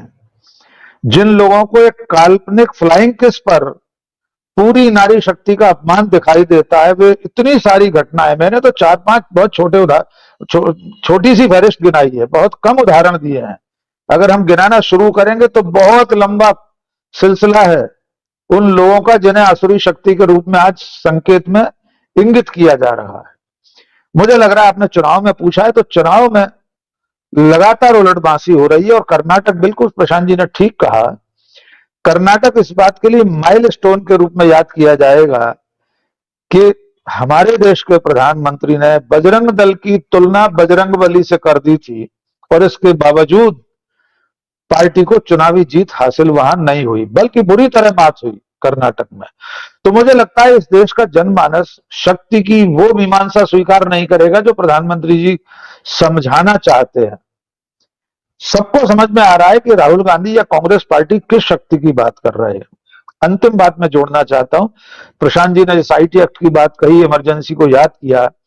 मैं अपना एक अनुभव बताता हूं सर। इमरजेंसी के समय हम लोग तो नहीं थे, हम तो बहुत छोटे थे, लेकिन मैंने ग्वालियर में जिस अखबार में काम किया, वहां हमारे एक कंपोजिटर साथी थे, ईदे मियां उनका नाम था, उम्र दराज थे। आपातकाल के दिनों की याद करके वे बताते थे कि उस वक्त हैंड कंपोजिंग का दौर था, ये ऑफसेट प्रिंटिंग वगैरह तो उस दौर में आई नहीं थी। तो वो हैंड कंपोजिंग वाला पेज पूरा फर्मा बनकर ग्वालियर में संभागीय आयुक्त का कार्यालय था मोती महल में, वहां जनसंपर्क अधिकारी बैठता था जिसे डेप्यूट किया गया था कलेक्ट्रेट की तरफ से कि वो चेक करेगा। ईदे मियां वहां पर रात को 11-11, 12-12 बजे तक पूरे के पूरे पेज का फर्मा लेकर बैठे रहते थे। वो अधिकारी चेक करता था और जिस खबर को हटाने का निर्देश वो देता था, वो खबर हटाई जाती थी। फिर घंटों उसकी दोबारा कंपोजिंग होती थी, उस जगह भरने के लिए दूसरी खबर तैयार की जाती थी, फिर वो चेक करता था, तब अखबार छपते थे। ये थी सेंसरशिप। और डिजिटल युग में इस IT एक्ट की आड़ में बने नियमों से वही सेंसरशिप फिर देश पर थोपी जा रही है और ये जनता के नुकसान में है। पत्रकारिता का हम सब लोगों का जो नुकसान होगा वो तो होगा ही, असल और अंतिम नुकसान लोगों का है जिन तक सही सूचनाएं नहीं पहुंच पाएंगे। सरकार का अंकुश सूचनाओं के गले पर समय से पहले ही आकर धंस जाएगा। इसलिए न केवल कुणाल कामरा, न केवल एडिटर्स गिल्ड ऑफ इंडिया, बल्कि हर नागरिक को इसके खिलाफ बोलना चाहिए। जी राजीव जी। बिल्कुल आप सही कह रहे हैं कि हर नागरिक को बोलना चाहिए और न सिर्फ कुणाल कामरा को, न सिर्फ एडिटर्स गिल्ड ऑफ इंडिया को, न सिर्फ ADR को, जो लगातार लड़ाई चुनाव सुधार के लिए लड़ रहा है, तो इन तमाम संगठनों को ही नहीं बल्कि देश की जनता को आना होगा और आगे आकर इस पर अपनी बात ही नहीं बल्कि इसके लिए बहुत कुछ करना होगा। और उसके लिए सबसे पहली शुरुआत आप कर सकते हैं। सामने चुनाव है, जाइए वोट दीजिए। जिस भी दिन आपके यहाँ वोटिंग है, अब वो सब छोड़ दीजिए कि EVM का क्या होगा। EVM का जो होना होगा वो होगा। पहले आप चुनाव में जाइए और अपने मत का प्रयोग कीजिए। अमलेंदु उपाध्याय जी, आपसे जल्दी क्लोजिंग कमेंट और इसके बाद इस कार्यक्रम को खत्म करते हैं। और अगला कार्यक्रम 2 बजे से आप लोग खरी खरी देखेंगे ही, और खरी खरी में कुछ और बातें खरी खरी होंगी। लेकिन यहाँ बहुत महत्वपूर्ण बात जो हम कर रहे हैं, जिसमें असुर शक्ति का जिक्र आज राहुल गांधी कर गए, बात निकली और बहुत दूर तक चली गई है। कहाँ मुंबई के शिवाजी पार्क और कहाँ अब कांग्रेस का हेडक्वार्टर मुख्यालय, और उस मुख्यालय से भी एक ऐसी बात निकली जिसमें लोकतंत्र के ऊपर हमला करने वाले नरेंद्र मोदी, लोकतंत्र को कमजोर कैसे कर रही है मोदी सरकार, और इन सब के बीच नफरत से भरी असुर शक्ति का जिक्र करते हुए राहुल गांधी। और यहां से क्या आपको लगता है कि एक बहुत ही कंफर्टेबल पोजीशन में अब कांग्रेस पार्टी, आर्थिक स्थिति को किनारे रख दीजिए थोड़ी देर के लिए, और जब धरातल की लड़ाई, सियासी मैदान में कांग्रेस और भाजपा हैं, तो विपक्ष में एक बहुत कंफर्टेबल पोजीशन में यहाँ कांग्रेस पार्टी दिखाई देती है, जहां आज की तारीख में नैरेटिव कांग्रेस पार्टी बना रही है। निश्चित तौर पर राजीव जी, नैरेटिव कांग्रेस बना रही है। और दूसरी बात समझने की ये है कि अगर जनता जिसके साथ होती है, फिर आप चाहे खाते सीज कर दीजिए और सब पैसा झटक लीजिए, फिर उसकी समस्या नहीं आती है, जनता खुद जो है झोलियाँ भर के देती है। मैंने बहुत से चुनाव देखे राजीव जी, जहाँ कैंडिडेट्स के पास पैसा नहीं होता था, झोली फैला के खड़े हो जाते थे और जनता झोलियाँ भर देती थी। तो ऐसा भी मैंने देखा, मैंने खुद देखा है, अपने जीवन में देखा है, इस तरीके के चुनाव देखे हैं। तो ये स्थिति आ जाएगी। तो जिस आसुरी शक्ति से लड़ाई की बात की जा रही है, तो अब देखना ये है कि आसुरी शक्ति से लड़ाई में जो दैवीय शक्तियों की लड़ाई है, तो आसुरी शक्तियाँ जीतती हैं कि दैवीय शक्तियाँ जीतती हैं। अब लड़ाई इस पे आ गई है। प्रधानमंत्री नरेंद्र मोदी जिस भी शक्ति की बात कर रहे हो, लेकिन राहुल गांधी कह रहे हैं कि उनकी दैवीय शक्ति की लड़ाई आसुरी शक्तियां जो नफरत से भरी हुई हैं उनके साथ में है। तो अब देखना यही है कि आसुरी शक्तियां जो हैं वो जीतती हैं कि दैवी शक्ति जीतती हैं। जी, दैवी शक्ति, आसुरी शक्ति, जो भी शक्ति हो, लेकिन यहाँ जिस बारे में राहुल गांधी कह रहे हैं उस बात को समझने की ज़रूरत है। और उसमें किसी के ऊपर आरोप प्रत्यारोप से अगर बाहर निकलें, आप तमाम तीनों हमारे साथी इस बात से सहमत होंगे कि लोकतंत्र और संवैधानिक मूल्य जो है हमारे देश के, वो मजबूत होने चाहिए और उसी के आधार पे देश में काम होना चाहिए। आप अगर, क्योंकि आप जब शपथ लेते हैं, चाहे प्रधानमंत्री पद की शपथ लेते हैं, चाहे मुख्यमंत्री पद की शपथ लेते हैं, या आप मंत्री बनते हैं, तब भी हर ढंग से जो आप शपथ लेते हैं उसमें आप संविधान की कसम खाते हैं। संविधान में जो कहा गया है उसकी मर्यादा को आप अक्षुण्ण रखेंगे, ये आप कहते हैं। लेकिन उस मर्यादा को अगर तार तार करने की कोशिश करेंगे तो ऐसी बातें, ऐसी उंगलियां आपके ऊपर उठेंगी ही। और देश की जनता इन तमाम बातों को समझती है। इसीलिए तो यहाँ आप जान रहे हैं कि जो बात है वो बहुत दूर तक पहुंच रही है। जो बात है वो आज की तारीख में, जैसे अभी हमने अपने साथी प्रशांत टंडन जी से पूछा कि बहुत फैक्ट चेक की बात है कि क्या सही है क्या गलत है, उसको बहुत सामान्य भाषा में आप बता दीजिए कि यहाँ इसकी ज़रूरत आप हमारे तमाम साथियों को समझने की क्यों है। क्योंकि हम यहाँ बैठकर चर्चा कर रहे हैं एक मसले पे। अभी प्रेस कॉन्फ्रेंस हुई कांग्रेस पार्टी की, कल को ये जो नोटिफिकेशन आया है उस नोटिफिकेशन को लागू करके और कानून के रूप में इसको परिवर्तित करके भाजपा की जो सरकार है, मोदी सरकार, ये कहेगी कि राजीव जी आइए, आप इस पूरे वीडियो को तत्काल आप डाउन कर दीजिए, आप डिलीट कर दीजिए, आप इसको बिल्कुल नहीं दिखा सकते हैं। यहाँ हमारे तीनों साथियों ने जो बातें कही हैं इसको तो बिल्कुल नहीं सुना सकते हैं, बंद कर दीजिए, डिलीट कीजिए। तो ये नौबत ना आए, इसीलिए यहाँ लड़ाई हो रही है। इसीलिए यहाँ पर, क्योंकि इस देश में कम से कम आलोचना का अधिकार है। हमारा संविधान आर्टिकल 19 ये बताता है कि आपको अभिव्यक्ति की आज़ादी है। संविधान के 14 से लेकर 21 तक आप अलग अलग आर्टिकल्स में देखिए, वहां कहीं ना कहीं आपको वो स्वतंत्रता हमारा संविधान देता है। अलग अलग आर्टिकल्स में आप 370 के इर्द गिर्द आपको ऐसा उलझाया गया है कि उसके बाद तमाम आर्टिकल्स को खत्म करने की कोशिश हो रही है। और यही बात यहां कही जा रही है कांग्रेस पार्टी की तरफ से। बात आज कांग्रेस पार्टी की है, उसके बैंक अकाउंट्स को सील करने की है। ये बात कहीं कल के किसी परिवार के जो प्रमुख है उसके ऊपर हो जाए तो फिर क्या होगा। राहुल गांधी यही तो बात कह रहे थे कि अगर किसी परिवार के अकाउंट को सीज कर दिया जाए तो अपना परिवार कैसे चलाएगा, ये तो पार्टी की बात है।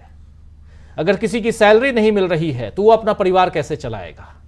आखिर कांग्रेस पार्टी में भी तो कई लोग काम कर रहे हैं जिनको तनख्वाह मिलनी है, जो उस तनख्वाह से, उस सैलरी से अपना घर चलाता है, और उसकी सैलरी नहीं मिलेगी तो कैसे होगा। यही बात है। आर्थिक नाकेबंदी करके मोदी सरकार चाहती है कि कांग्रेस को पीछे करें। कई लोग ये कह रहे हैं कि रोना कांग्रेस ने शुरू कर दिया। इसी कमेंट बॉक्स में मैं देख रहा था, जो भाजपा के अंधभक्त हैं। बिल्कुल सही आप कह रहे हैं, लेकिन यहां रोना नहीं हो रहा है। यहां अपनी बात को क्या रखे भी नहीं कि इसकी आजादी भी आपने छीन ली है। अगर आज आपको कोई तकलीफ है, आपको अगर आज 102 बुखार है, तो आप कहेंगे नहीं कि मुझे बुखार है। तो इन बातों को समझिए दोस्तों, आज हमारे ऊपर तो कल आपके ऊपर भी हो सकता है। ये बातें इधर से उधर जा सकती हैं, कभी इस पोस्ट में, गोल पोस्ट में, कभी उस गोल पोस्ट में।